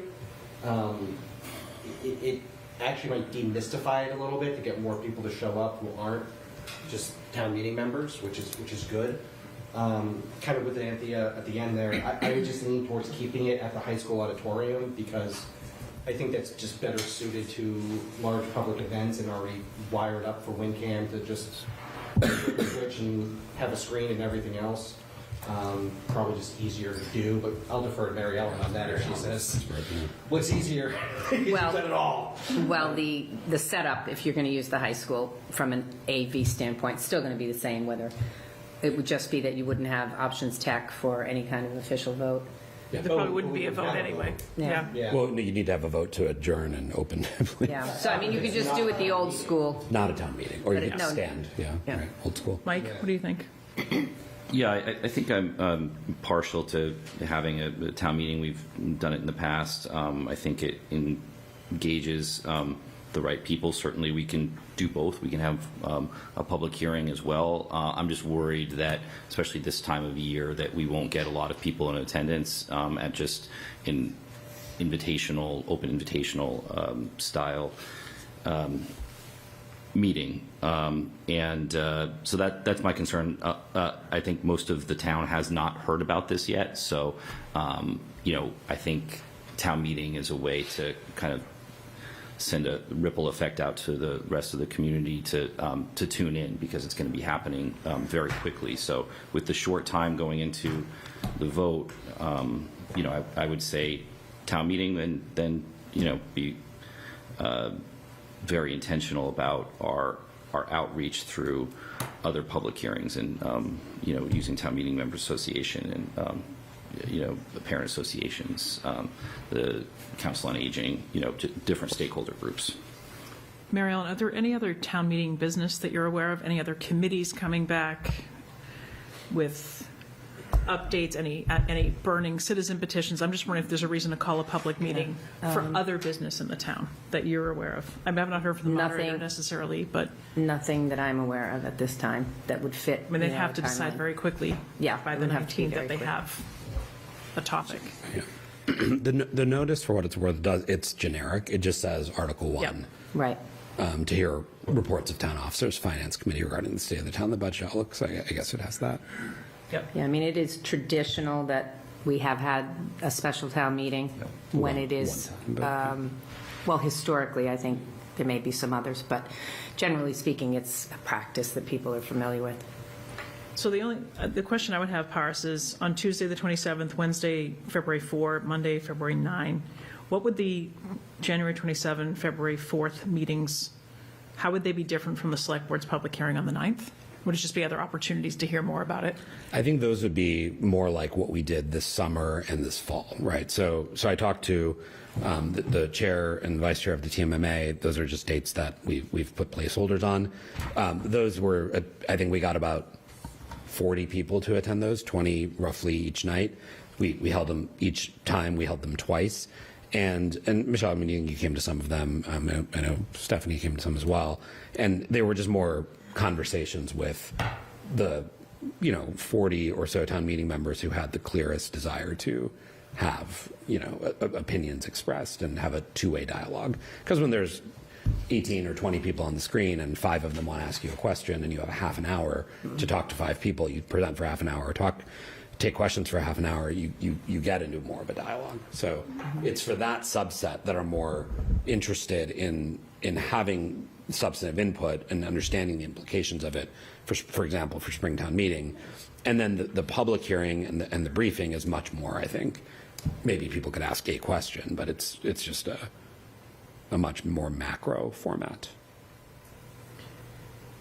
So I think my question is, and maybe it's where, so the average public, other than the 4 folks that come up tonight for public comment, who had a very specific point of view on the topic of tonight, which is schools, where would we hear from people with capital needs? Where would we hear from other municipals? So if you're not necessarily a town meeting member, I just want to make sure if we do both, which we should land on doing both, that just Joe average voter who cares about, I don't know, potholes and the ambulance, who isn't a town meeting member, where's the space and how are they made aware of the opportunity to come to? Because we're going to have a couple of meetings ourselves or these other public forums. So maybe if it's the 27th and the 4th and TMMA is good to support it, we notice that as, because it's not just town meeting members voting on the override, it's everybody.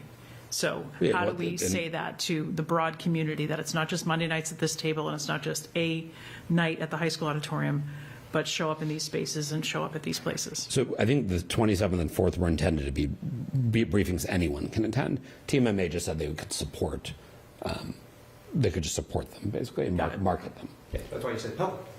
Correct. So. But yeah, I think we'd publicly notice them. Sorry. Town meeting would be to accept the report of the select board, and the vote would be to accept the report, right? That's what, last time it was just, Correct. It was a single article, Article 1. It could be a voice vote. Yes. I would be happy to do both. It's important to do a public hearing, excuse me, to do a public hearing and a special town meeting, understanding that we might get different questions in a public hearing than a special town meeting, and we might answer questions that could come up in a special town meeting from town meeting members at a public hearing. What is the date of the special town hearing meeting on this calendar? Is 2/9. It is the 9th? The 9th. Well, because the warrant is due to the clerk, who's here with us, on the 14th, which is a Saturday. So we don't have any time after that. The deadline to the clerk is for the Language for the ballot. Language for the ballot. Yeah. It's a requirement under Mass General Law. 35 days prior to the election. are either the public hearing or the special town meeting able to occur after Of course. that deadline? Of course.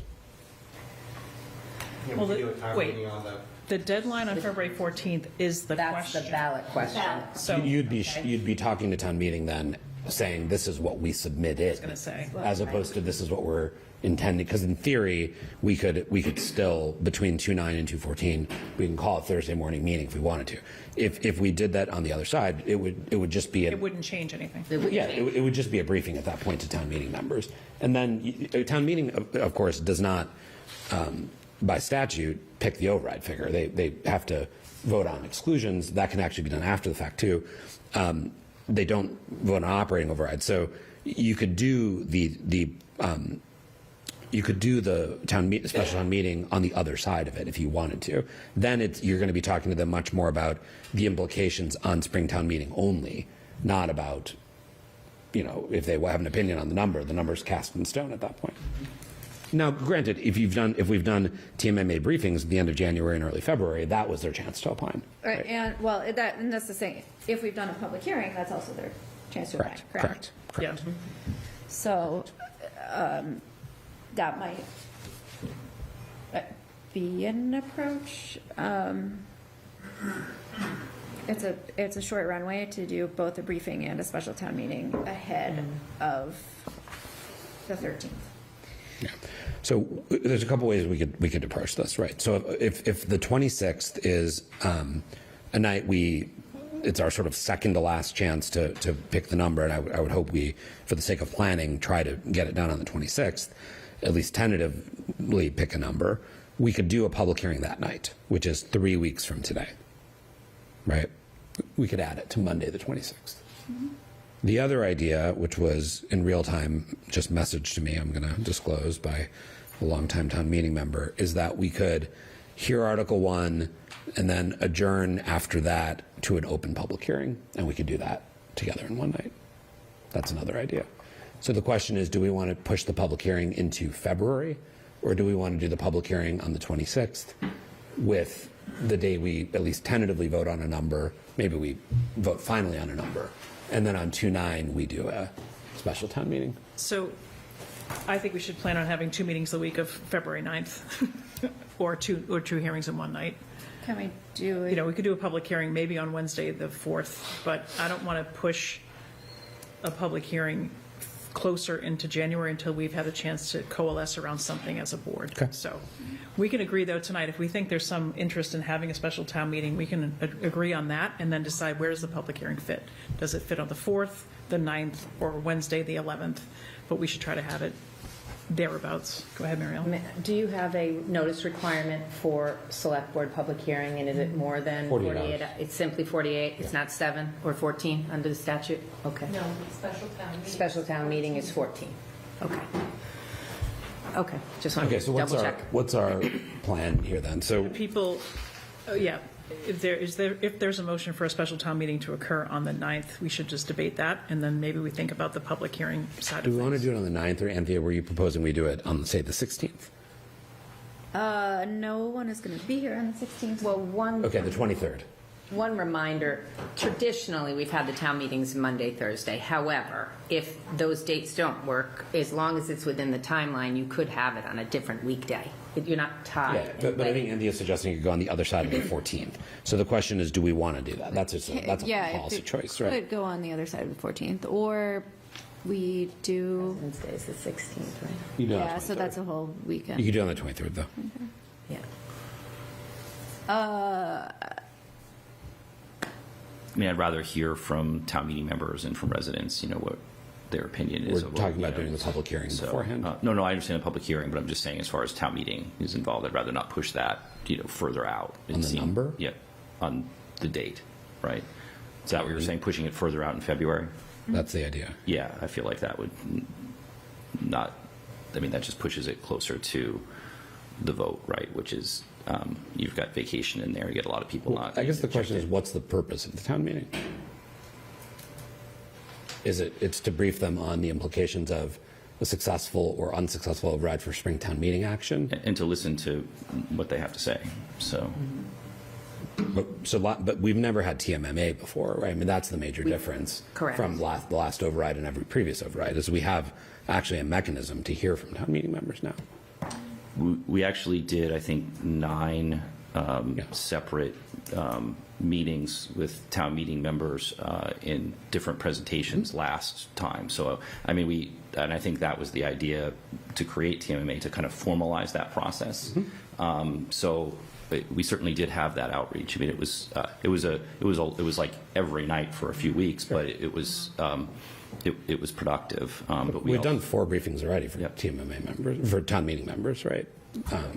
In the summer and the fall. So I think we've been in front of them twice. These were also, the separate, meetings were, as I said, they weren't just town meeting members. They were precinct-based, meetings, right. open, meetings at, homes and things like that. And so we had. I completely agree with doing briefings. The question is, what for calling a special town meeting? We're mailing the entire town, and we're asking $10,000, and we're asking them to come to a meeting at the high school, or at least 192 of them.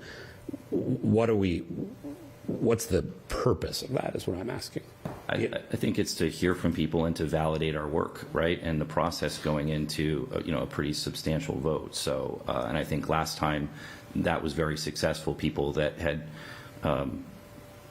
didn't have information, had bad information. I think it helped them to have some clarity and feel better about supporting an override at that point. So that's my sense. That was my remembrance of it. And I think it helped it being overall, a positive experience. So that's my sense. Can we, I kind of like this idea of combining them? Is Into there one really long night. Well, is there? Yes. Well, it's just one night. But Get the Band-Aid off. But Start at 5. if we're sending everyone a piece of paper about town meeting, can we snack on top of that? It's like it's a public hearing and a town meeting, and you are all invited. And theoretically, everyone is all invited to town meeting, but.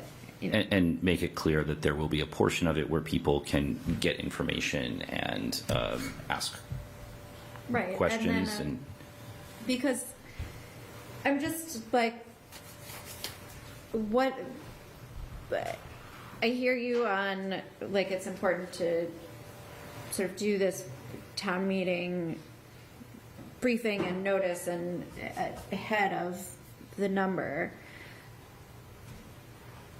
I'm not necessarily seeing like the major difference between town meeting accepting a report and asking questions and understanding what happened, and a briefing where we're going to effectively, they're going to be, if they're separate, they might be within a couple days of each other, effectively going to give the same presentation, take questions.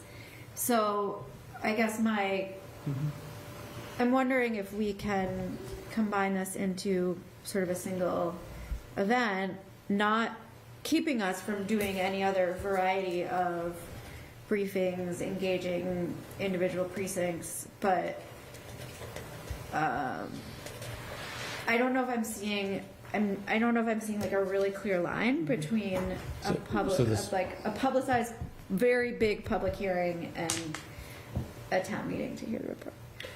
I agree. It seems almost like 6 dozen to 1, 6 to 1, half dozen the other day. But when you do the town meeting, you have the cost, notice, and everything else, and then the procedure that follows, as well as us just presenting as we need to present and answering questions as we need to answer. But Mary Ellen, you can feel free to chime in. You are the clerk. Well, I was just thinking about historically, the boards over the years have also done public informational sessions so that you're presenting the same information, but you're not doing it in the formal fashion, saving the cost and some of the deadlines. But, I mean, you do have the options as an elected body to host public informational sessions. So, I mean, either way you could go with this, but the cost of the town meeting without V-voter is probably somewhere around $20,000 That's with the postage and the mailing. everything. Yeah. Which if we're trying to demonstrate that we are being fiscally responsible, avoiding Well, I'll let you decide on that. I'm just. $20,000 cost could be a field trip for the Lynch School. I mean, I'm not joking. No, I think I see it differently, Bill. I mean, I think that we have heard from residents. We established a communication study committee. People want to know things, and if we are, just having a randomly scheduled, in the middle of the winter public information session on things that people don't know, haven't heard anything about, that has been working behind the scenes for several months and doing some good work. I'm not saying that it's not. I think people, they're not going to be happy about that. It's not going to meet our obligations. So there is cost to communication. It's an investment in our representative form of government. And I think in the past we established that from that process because we work closely with our town meeting members, and they're representatives for the community. So we know that they are the touch tones to speak to other people and bring them in.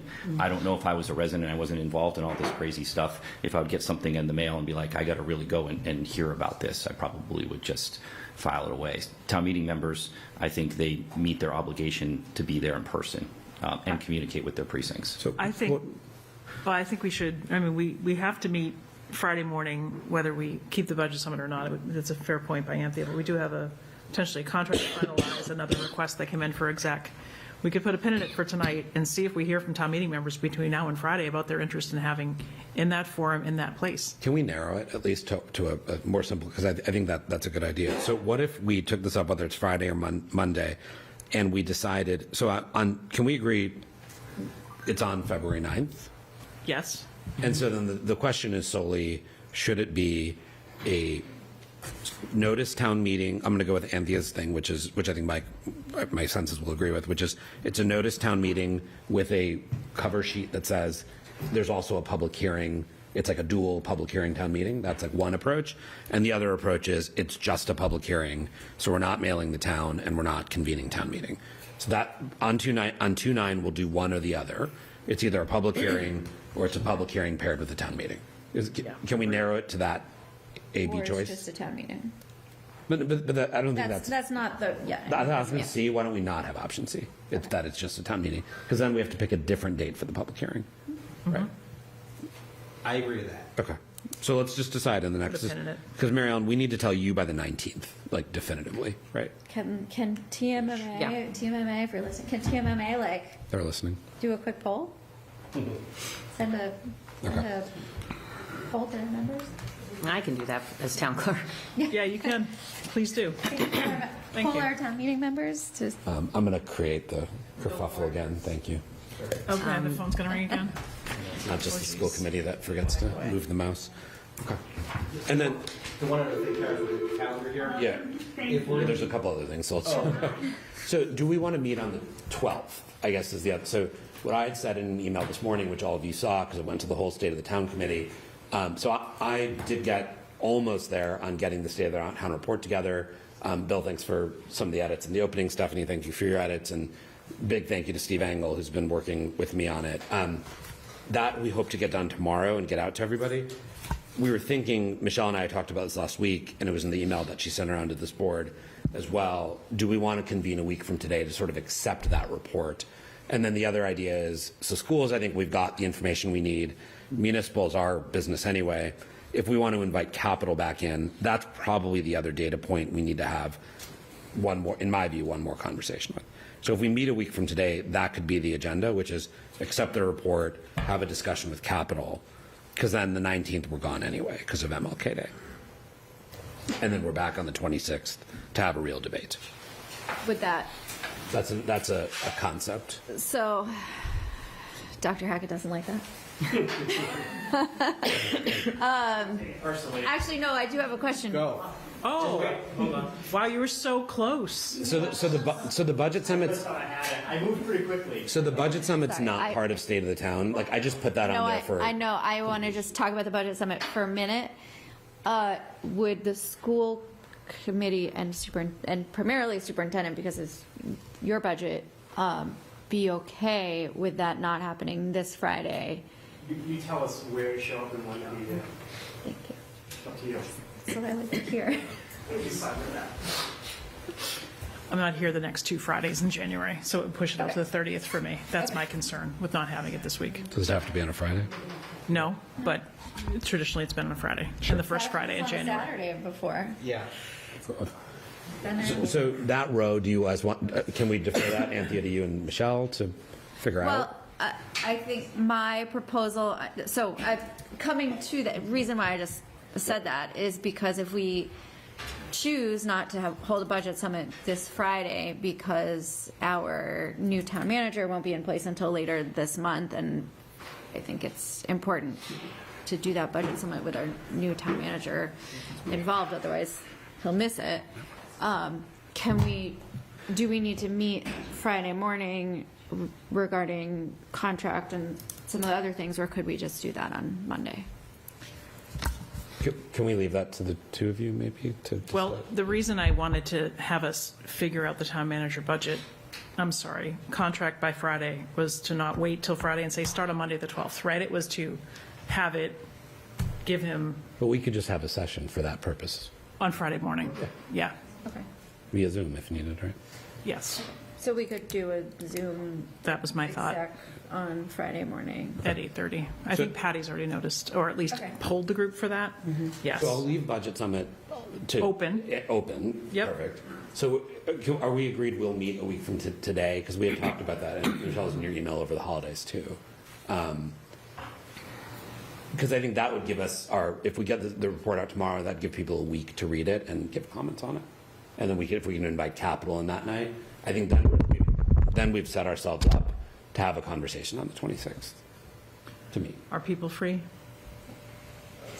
Ish. Which day is this? 12th. Monday the 12th, Week next from Monday. Week from tonight.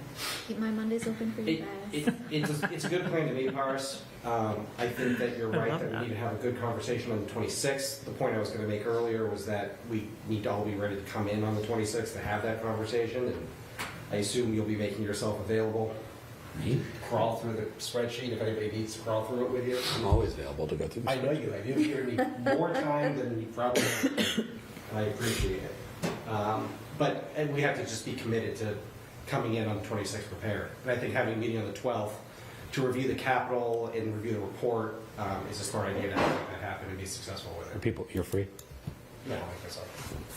Yes. Great. Good. So I think we're good on calendar then. And I think town meeting members who are listening, please let us know if you want the 9th to be a special town meeting or if you So Jen, we'll Or to notice a be meeting for the 12th. hearing.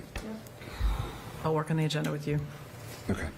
The only other thing we have to close out, and so if you go back to my little letter, so reviewed the calendar, which was more of a task than I had guessed. Always is. Schools is good. The only thing on Muni then, because transfer station is going to, Michelle, I think they're going to come to you with a time. I don't know when it is. Okay. So I talked to the 3 volunteers this weekend, but I think they're going to come to you. So then it's just David's WinCam memo, which we can certainly talk about. Given it's 9:33, I did want to make sure people saw the model output that's in the rest of this deck. So I can go in whatever. If we want to cover WinCam quickly, we can, but I also want to make sure people see where the math is, inclusive of what school committee just went through. I don't think the WinCam request is a deal breaker for anybody. I mean, I think it's right. Which is a way of saying we can table it for now, move on. Okay. Well, good. Yeah, their math just backs up their ask. Okay. They ask for $100,000. Okay, so that is not in here. Maybe we'll talk about that next week, because I just want people to see this to start familiarizing themselves with the numbers. And the model, which is this, if you play with it. So you can play with the override sizes here. You just change the operating case to 1, 2, 3, 4, or 5. 1 is no override. And then click over on the core model. Scroll down. And then I've highlighted year 3, as Mike had requested, and year 4 is 2030, FY 2030 and FY 23. This entire approach, we talked about last time, there's the Arlington approach and then there's the everybody else approach. This is the everybody else approach, inclusive of how Winchester has historically done overrides, which is we tax what we need and we leave excess levy uncalled. We don't bank the whole amount and put it in a savings account. Okay? So just to go over the model assumptions, these are the same assumptions that we've gone over the last couple of times. So municipal departments grow at 3, health insurance, as Bill mentioned earlier, grows at 15, below the consultant's view. WPS, as our colleagues just went through, grows at 5% in FY27, 4% thereafter. And then pension and OPEB, which are the other largest cost driver, these are the largest 4, grow at 5% a year in terms of what we're putting into them, which is, again, largely in line with historicals. We've added into this 800,000 of revenue enhancements. Interest income, there's 500,000 in there to begin with, so it's another 500,000. Solar is 100,000. Fines and fees of 200,000. We had discussed this before. For those who want to see it in the model, under assumptions, the revenue is right here. So 500,000 of interest income, 100 of solar, and 200 of fines and fees. And there's a high case, which we'll talk about, that you can look at. That's a higher number. It's $1 million of additional revenue, but we'll talk about that in a minute. So that's what's running through here currently. And then turnbacks, we had increased from 1%, which is 1.7 million in FY27, growing to about 2. We had increased that to 1.25. So 2.1 to 2.5 million, growing, starting at 2.1, growing to 2.5. So that's an additional roughly 400,000. So total net additions to the budget in terms of additional revenue of 800, additional cost savings of 400, so 1.2 million of additional revenue or cost savings. So what you see on this next page, and I'll explain why I looked at operating reserves as the bottom line. So our operating reserves, which just take a look at what is our deficit and surplus and then the savings that we have, is the best bottom line guide we have as to how long an override will last, right? Operating reserves have to remain above a certain level, and if they don't, then we need to either make cuts or we need to put in place the next revenue solution. So our policy, DLS guidance, and Moody's practice is sort of 10 to 14. Historically, we've been in that range. Each of the last 11 years, we've been within 10 to 14. The last 5 years, we've been somewhat higher, 14 to 20 in the last 5 years. And so what this is, and I want to be clear, it says it in the parenthetical, excluding capital, it says it in the left-hand blue box, which is just the operating override. But this does not include capital. This is just operating, which is what flows through the model. So capital would be on top of this. So FY20, so if you take the strategic additions, as everybody remembers, we have the strategic additions that are all the municipal departments that we've gone through. We accepted right around half of them, of the total asks. WinCam, I've highlighted, is not flowing through there right now, but I'll add that in. We accepted just over, it's in the 50% of the total asks. In addition to that, there's about 1.6 million of one-time costs. There's the $1 million of digital transformation that our distinguished clerk has asked for that we've put in the capital stabilization. Everything else is operating, and those go out in different years. And this is the numbers WPS just presented for literacy and math. One is in FY27, one is in FY29. And in addition, and this is what I was asking them earlier, the $4.5 million is here. It's chunked out, and it's a little higher. This actually adds up to about $4 million, but it's a little higher because I added a little bit of fringe benefits for health insurance to it. But it's chunked out over the 3 years. So that's what strategic adds is. And then level services is just the level services percentage assumptions in here. So again, WPS, the largest driver, is 5,444. And so what you have on this page now is what happens to our operating reserves in different scenarios of operating override. So people can read it, so I'll just take the highest one and the lowest one. At a $10 million operating override, The strategic additions would go in year 3, it would take our operating reserves down to 10.2%, and by year 4, down to 4.7%. Obviously, if we have a larger override, so take the other end of 13 million, our 3-year numbers would be 13.3%, so, within our policy, and in the 4th year, it would slip just below our policy, and that's the 9.5%. Level services, because you're not making those additions with an operating override of 10 million, you can stay within the policy if you do level services.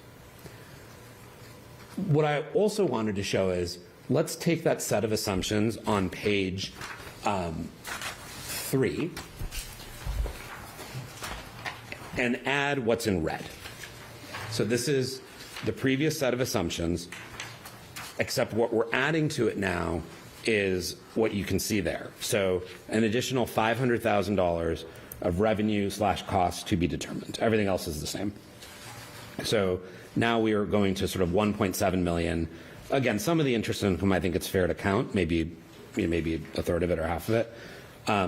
But an additional sort of 1.7 million, if you take half the interest income out, an additional 1.5 million of revenue and cost that we would realize on day 1, and it would flow through each of the 4 years that we would have to find.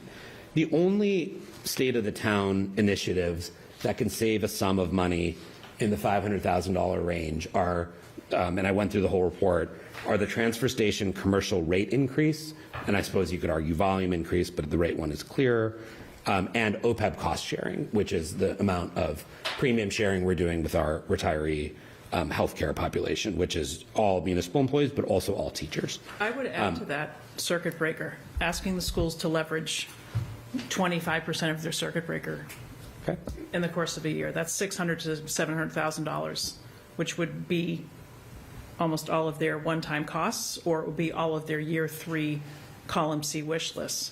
Okay. So I think that's realistic, that it's not half of their money. It's $2.6 million right now. That's $600,000 to $700,000. If we said we expect schools to fund some of their strategic ads through their own, I think that's another $600,000. Yeah. So there's different ways you can get to the 500. Maybe there's even ways to go potentially somewhat above it.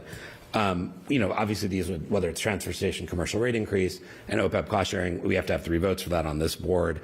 And we also have to, this is a net number of what can go, this is an important point, to the operating budget, right? So for example, if we raise commercial station, transfer station commercial rates, but we used a chunk of that to defray the residential fee, this is only net of what is going to the general fund.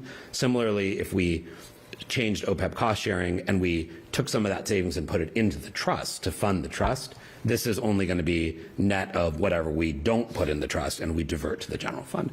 So there has to be 3 votes, and it also has to be net of savings we then immediately reinvest into the same program. But let's just take this at 1.7 million, and then maybe if schools add circuit breaker, there's a little bit more.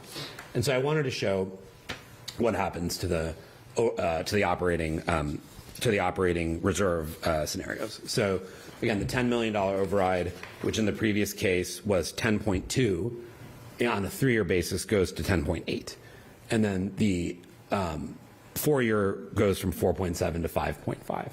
So it goes up, 60 to 0.6% to 0.8%, 60 to 80 basis points. It depends on the scenario at the bottom. You could see 13 million. Goes from 13.3 to 13.6, and then in the 4-year basis goes from 9.5 to 10.0. So that would actually get us in line with the policy. Could you make a rough guess that if we were able to use circuit breaker like Michelle just suggested, how much that might impact this? So you're saying, if I can give you a precise number in 2 seconds, but you're saying if it's 500,000 plus another 600,000 of circuit breaker, so you want to take the total up above that 500,000 to another $1 million? Yeah, because I'm seeing that 500,000, and it doesn't necessarily solve the problems, and it's not reliable, but so let's another do it. 600 Well, let's do it. make it better? I mean, I'm sure it makes it better, but how much does it make it better? So let's use this. Approximately Modeling on camera is always dangerous. 0.8%. All right, so the 1.6 is now running through. the total savings here of 1.9 plus the 400 of salvage of the turnbacks. So total would be 2.3. So I added that 1.6 in. So if you go to the, sorry, you want to, which assumption for an override do you want to see? Which row? You have to do them manually. 10, 11, 12, Yeah, 13. let's do, well, you were looking at 10, let's do 10 and 13. All right, so 10 and 13. So 10, this is running at 11 right now.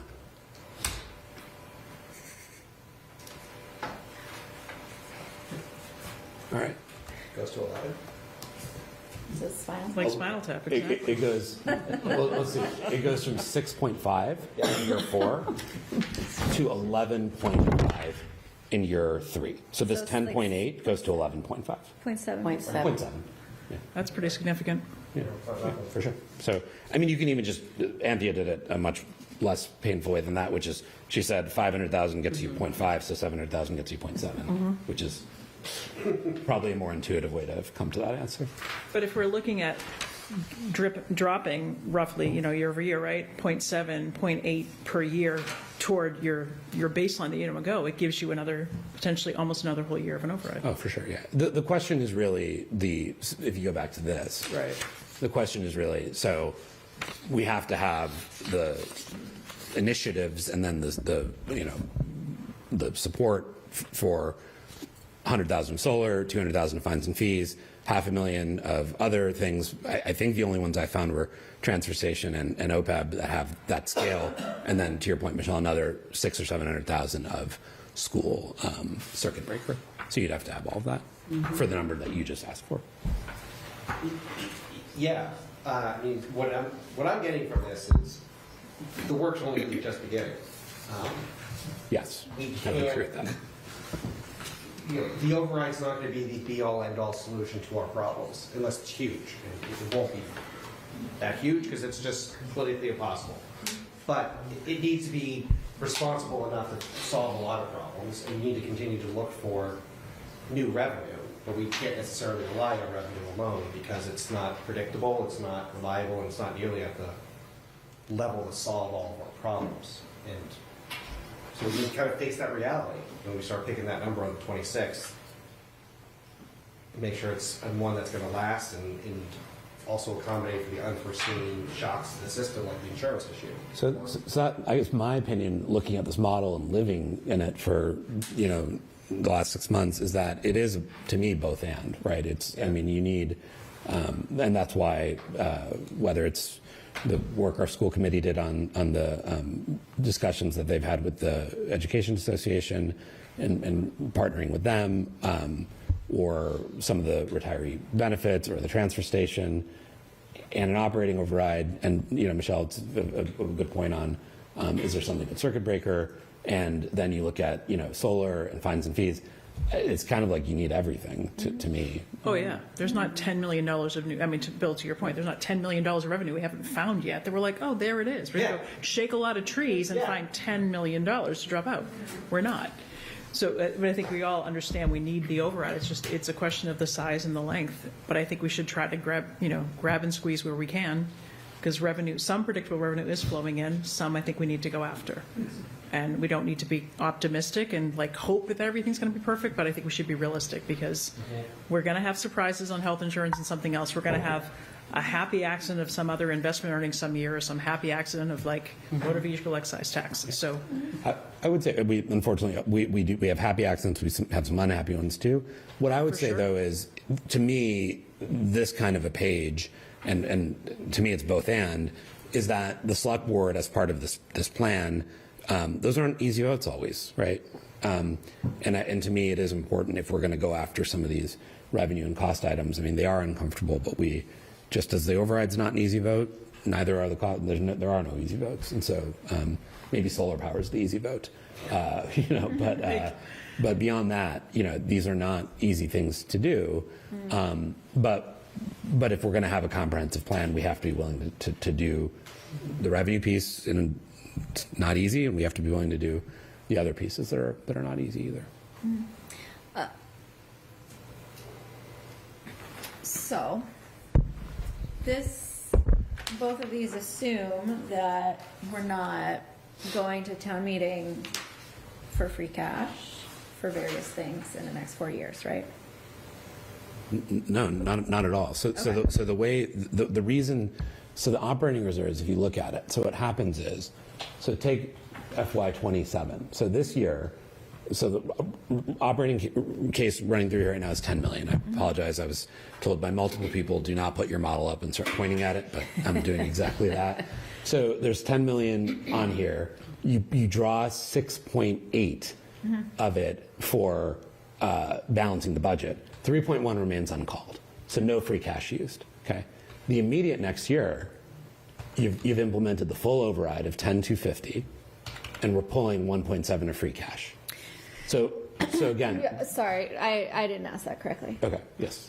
These are assuming, there's no assumptions in here that 2 years from now, we need to put an article on town meeting for $1.2 million for X, for whatever it is. I'm not going to prophesize, right? That was my question. Like for capital or something, or some unforeseen expense? Some unforeseen Yeah, I mean, this is foreseen items. So there's no the revenue, the revenue that's in here is all the revenue that we can foresee, and then these assumptions here, or rather, I should say here, and similarly, the expenses are what's up here, right?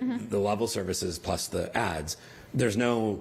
This is our best shot at what we think revenue will be and what we think expenses will be. Right. I'm not trying to be overly conservative. Of course, there's no unforeseen, by definition, of either in here. Right.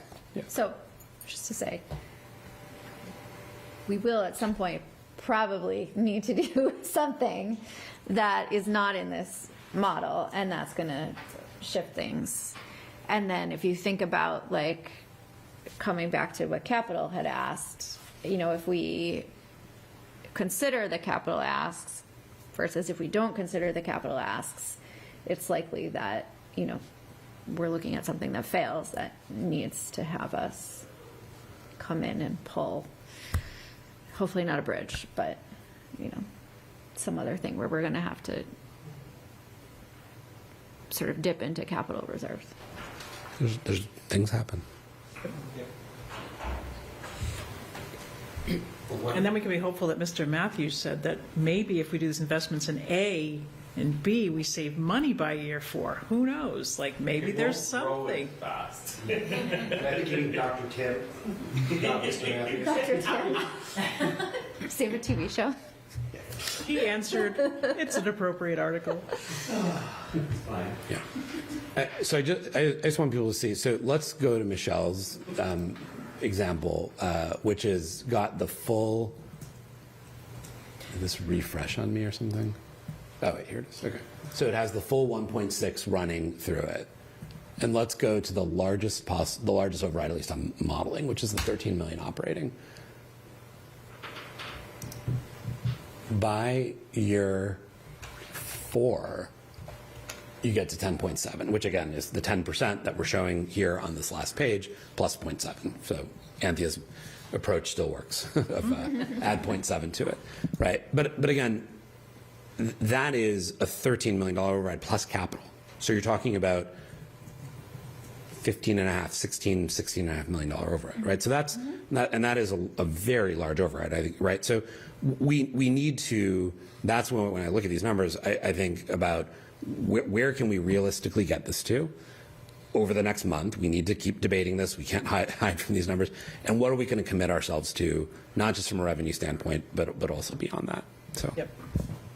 Mary Ellen, you going to say something? Well, I was just wondering, are you definite on, are you doing a debt exclusion to the capital in this override? Because if so, then you know that goes to the town meeting, correct? So the way that 2020, we haven't formally agreed as a board on anything. Okay, that just sparked my interest. Yeah, all we had last time was capital come in and they talked about a subset of projects, and then they said, here's the dollar amount of them, and here's what it would cost you if you did it via a CSF BSF override. Okay.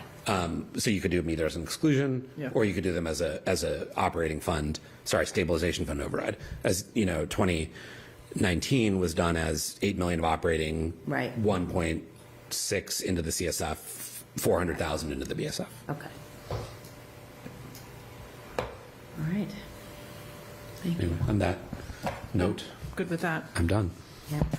So thank you for that. And I think one other thing I think we need to think about between now and the 26th, and we will come back on Monday, is some of the needs, not the school's needs, but like some of the municipal needs, some of what we have in the model running through, like whether we think it's WinCam's $100,000 every year for the next 3 years or something changes or it's less. Some of the asks are, this grant will dry up, we need to fund this person, this grant may not happen. Those grants could happen, so we need to be realistic as well. So we're modeling something that every grant we have expires and we have to self-fund. WinCam never gets an infusion of cash. People have to come onto payroll. That may or may not happen. So we just need to be thoughtful about that. And again, that might be $300,000 all in, but we need to be thoughtful about, let's assume that 18 months from now, there's a couple of happy accidents. And that saves us $400,000 of operating costs because the grant came through and WinCam found something and the other grant came through. But right now, we're carrying some needs in our model that are predicated on needs of positions that need to be funded that may or may not go away. So we should think about that too. What one idea is you But could that's put really a helpful. probability Thank you. against some of them, right? So Yep. you could say, if we have a need here and we're not certain of it, you have a need here, we're not certain of it, you put a 50% probability on each of them, and we could model that. So Yep. it's half as much of the two numbers. Because we're not suggesting let's get rid of, we'll pick on Dot Butler, for example, or let's get rid of, Mandarin at the Jenks. We're not suggesting let's get rid of the program, but let's say, hey, if something came, are we able to sort of split the difference or fund it half the year and half the year? I think probability might make some sense because we're not suggesting those things just die in the vine, but we do have a little bit of worst case scenario, at least for like 2028. We haven't experienced those grants ending yet. We just know that Board they're health. potentially at risk. So we should just be mindful of that as well. All right. Thank you, Paris. We will come back again on Monday.